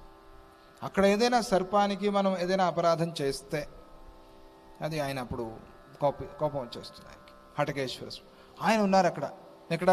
పాతాళే పరమం లింగం సంవీక్ష్య హాటకేశ్వరం స్థితం భోగవతీ తీరే దివ్య చంపక పూజితం. అక్కడ ఉండే నది పేరు భోగవతి, ఆ నది పేరు భోగవతి. అక్కడ ఉండే స్వామి హాటకేశ్వర స్వామి. జై బలో హాటకేశ్వర స్వామికి, జై బలో మల్లికార్జున స్వామికి. శ్రీశైలం మల్లికార్జున స్వామి. అలా అక్కడ ఆ హాటకేశ్వర స్వామిని భోగవతి నదిలో స్నానం చేసి హాటకేశ్వర స్వామిని దర్శనం చేసుకుని ఆయన అక్కడి నుంచి ఆ పుండరీకుడు బయలుదేరాడు. అక్కడి నుంచి ఆ శేష మహారాజు గారి భవనానికి వెళ్ళాడు. అది చాలా పటిష్టంగా ఉంది, రక్షణ వలయం అంతా చాలా బ్రహ్మాండంగా ఉంది. ఆ భవనం మధ్యలో ఆ ఉలూపి చెప్పిన సంజీవని మణి ఉంది. అదే ఆయనకి తెలుసు, ఉలూపి చెప్పింది అక్కడ ఉంది అని, కానీ అది కనిపించటంలా. అక్కడ మణి ఉంది. 9 కుండాలలో అంటే ఒక చిన్న చిన్న తొట్టెల్లో అమృతాన్ని దాచి ఉంచారు. వాళ్ళ దగ్గర అమృతము ఉంది. ఒక్కొక్క జాతికి ఒక్కొక్క అమృతాన్ని ఇచ్చాడు భగవంతుడు. ఆయా ఈ నాగులకి ఇంత పర్సంటేజ్, పక్షులకి ఇంత, ఇట్లా అందరికీ కూడా పంచిపెట్టాడు ఆయన. మరి మనుష్యులకి ఏమి ఇచ్చాడు అమృతము? మన దగ్గర లేదే అని అంటే, మనకి భక్తియే అమృతము అని చెప్పారు. అడిగారు శివుణ్ణి, అయ్యా అందరికీ ఇచ్చావు, మరి మానవ జాతికి నువ్వు అమృతం ఇవ్వలేదే అంటే ఆయన అన్నాడు, వీళ్ళకి నేను ఇవ్వక్కర్లేదు, వీళ్ళ దగ్గర విశేషమైన ఒక అమృతం ఉంది, అదే భక్తి అనే అమృతము అని చెప్పాడు ఆయన శివుడు. ఇది పురాణాల్లో మనకు కనిపి. కాబట్టి ఆ భక్తియే అమృతం మనకి. ఆ అమృతాన్ని మనం అది చిలికిన కొద్దీ వచ్చే శక్తి దానికి, అలా దాన్ని మథనం చేయాలి. ఆ ప్రకారంగా అక్కడ ఆ అమృతాన్ని ఉంచారు. ఆ భవనంలో శేష మహారాజు, కర్కోటకుడు, తక్షకుడు మొదలైన ప్రముఖులతో కలిసి ఆయన సభలో కూర్చుని ఉన్నాడు. ఎవరు? శేష మహారాజు. ఆయన దగ్గరికి వెళ్ళి, మహారాజా మీతో ఏకాంతంగా నాకు పర్సనల్ ఇంటర్వ్యూ కావాలి అన్నాడు. అంటే ఆయన నవ్వి, వీళ్ళందరూ మనవాళ్లే, రహస్యాలు ఏం లేవు, ఇక్కడే మాట్లాడు అని అన్నారు. మనకెందుకు, వీళ్ళున్నారు వాళ్ళున్నారు, వింటే అది వాళ్ళది, మనం ఏం చేస్తాం? వినకూడదు, ఇతరులు కష్టం చెప్పుకునేప్పుడు వాళ్ళవేవో ఉంటాయి, విన్నా కూడా అది మర్చిపోవాలి, బయట ఎక్కడ చెప్పకూడదు. ఒకవేళ ఎవరైనా భక్తులు ఏదైనా కష్టం చెప్పుకుంటూ ఉంటే పక్క నుంచి వింటే అప్పాజీ వారు అంటారు, మీకెందుకు, మీరు పక్కకి వెళ్ళండి, ఎందుకు వింటారు మీరు, వాళ్ళు ఏదో మాట్లాడుతున్నారు. వాళ్ళు అక్కడికి మెల్లగా చెప్తారు, వీళ్ళు మరీ దగ్గరగా రావటం ఏం చెప్తున్నారో అని. మనకొద్దు అది, మనకుండే కష్టాలే చాలండి, మరి వాళ్ళ కష్టాలు వేరేనా? ఏం వింటావు, ఎందుకు వింటావు? తీరుస్తావా నువ్వు ఆ కష్టాలు? తీర్చగలవా? అవుతుందా? ఎందుకు వినాలి, మనకెందుకు? పోయి ఎక్కడో మాట్లాడతాం వాళ్ళ కష్టాలు. చాలా తప్పది. వాళ్ళకి ఇలా అయిందిట, అలా అయిందిట, నీతో చెప్పారా వాళ్ళు? నువ్వు దొంగగా తెలుసుకుని బయట పోయి మాట్లాడతావే, ఎంత తప్పది, చాలా అపరాధం, చాలా దోషం అది. అలా ఎవరు చేయకూడదు. ఇట్లా శేష మహారాజు అన్నాడు, ఏం పర్వాలేదయ్యా, అందరూ మన వాళ్ళే, ఇక్కడే మాట్లాడు, దీనికి ఏం రహస్యాలు ఏం లేవు. అప్పుడు పుండరీకుడు అందరికీ నమస్కారం పెట్టాడు, సభలో ఉండే వాళ్ళకందరికీ. అయ్యా ఇది బయటకు వచ్చి కొంతమంది భక్తులు చెప్తారు, మీరు బయట ఎక్కడా చెప్పకండి ఇది అంటారు. వాళ్ళకి తెలుసు ఎవరో విన్నారు, విన్న వాళ్ళు చెప్తారేమో అని ఇది బయట ఎక్కడా చెప్పొద్దు అంటారు. నేనేదో స్వామిజీ వారికి చెప్పుకున్నాను, మీకెందుకు అది అనవసరంగా, ఎవరికి చెప్పకండి అని కూడా. ఆయన అట్లాగే సభలో వాళ్ళందరినీ చూసి, మీకు అందరికీ నమస్కారం అయ్యా, ఏదో కష్టంలో వచ్చాను నేను, మా లోకంలో ఒకటేదో జరిగిపోయింది, అక్కడ నీ కూతురు నీ మనవడు నిన్ను శరణు కోరుతూ ఉన్నారు, ఇదిగో తెచ్చాడు గుర్తుకి నీ కూతురు యొక్క మంగళసూత్రం. అయ్యో మంగళసూత్రం, అట్లాగే చెవిదుద్దులు అది కూడా ఇచ్చాడు, ఇదిగో అవన్నీ గుర్తుకు తీసుకొచ్చాను. నీ కూతురు భర్తృహీన అయిపోయింది, ఉలూపి భర్తృహీన అయిపోయింది. ఆ మాట విని శేషుడు భయపడిపోయాడు, బాధపడిపోయాడు. నా అల్లుడిని ఎవరు చంపారు అని అడుగుతున్నాడు. కేనాసౌ పతితః పార్థో ముక్తః కిం తేన కేశవః కేశవేన వినాతంచ కస్సమర్థః సురక్షితుం. శేషుడు మహాభక్తివంతుడు కదా, ఆయన అన్నాడు, అయ్యో ఇదేమిటి, అర్జునుడిని ఎవరు చంపేయటం ఏమిటి? అర్జునుడిని కృష్ణుడు వదిలేశాడా, లేదా కృష్ణుడిని అర్జునుడు వదిలేశాడా? అర్జునుడు చచ్చిపోవటం అంటే అర్థం ఏమిటి? కృష్ణుడు ఉండగా అర్జునుడు యుద్ధంలో చావటమే, ఎవరు ఎక్కడా ఊహించలేదే. ఎవరిని వదిలేశారు? ఎందుకంటే కృష్ణుడు ఉంటే ఈ స్థితి రాదు. మరి ఏం జరిగింది, ఎందుకు ఇలా అర్జునుడికి యుద్ధంలో మరణం వచ్చింది? ఎందుకంటే ఆ కృష్ణుడు రక్షించేవాడు ఉన్నప్పుడు అర్జునుడి విషయంలో నా దగ్గరికి నువ్వు వచ్చావు. ఇదేమిటి విచిత్రం, మా దగ్గరికి రావాల్సిన పనే లేదు కదా. మీ దగ్గరే మేరుపర్వతం, ఆధ్యాత్మిక మేరుపర్వతం దత్తప్రభువులు ఉంటే మా దగ్గరికి ఎందుకు వచ్చారు అని చాలామంది ప్రశ్నిస్తారు. అలాగే ఆయన దగ్గరే కేశవుడు ఉంటే, శ్రీకృష్ణుడు ఉంటే నువ్వెందుకు నా దగ్గరికి వచ్చావు? ఇక ఆయనే కాపాడలేదు అంటే ఇంకెవరు కాపాడుతారు? ఆయన కాపాడలేదు అంటే నువ్వు నా దగ్గరికి వచ్చి ఉండాలి, ఆయనే కాపాడలేదంటే ఇంకెవరు రక్షిస్తారు కదా. ఇది నువ్వు ఎందుకు వచ్చావో నా దగ్గరికి నాకు తెలియటంలా. నా కుమార్తె ఉలూపి పరోపకార పరాయణురాలు, అసలు ఆమె నిన్ను నా దగ్గరికి ఎందుకు పంపించింది, నా దగ్గరికి ఎందుకు వచ్చావు అన్నప్పుడు ఆ మాటలు విని పుండరీకుడు, అయ్యా నీ మనవుడైన బభ్రువాహనుడే మీ అల్లుడిని చంపేశాడు, సొంత తండ్రిని సంహారం చేసేశాడు. ఎవరు? బభ్రువాహనుడు. ఆ మాటను విని శేషుడు నమ్మలేక, నా అల్లుడు శివుణ్ణి జయించాడయ్యా యుద్ధంలో, ఇంద్రుడికి సహాయం చేశాడు, అగ్నిదేవుడికి ఆకలి తీర్చాడు, మహర్షుల నుంచి దివ్యాస్త్రాలు పొందాడు, శ్రీకృష్ణుడి ప్రియమిత్రుడు, ఇవన్నీ అర్జునుడి కీర్తన. ఇటువంటి అర్జునుడిని సొంత పుత్రుడు బభ్రువాహనుడు చంపటం ఏమిటి?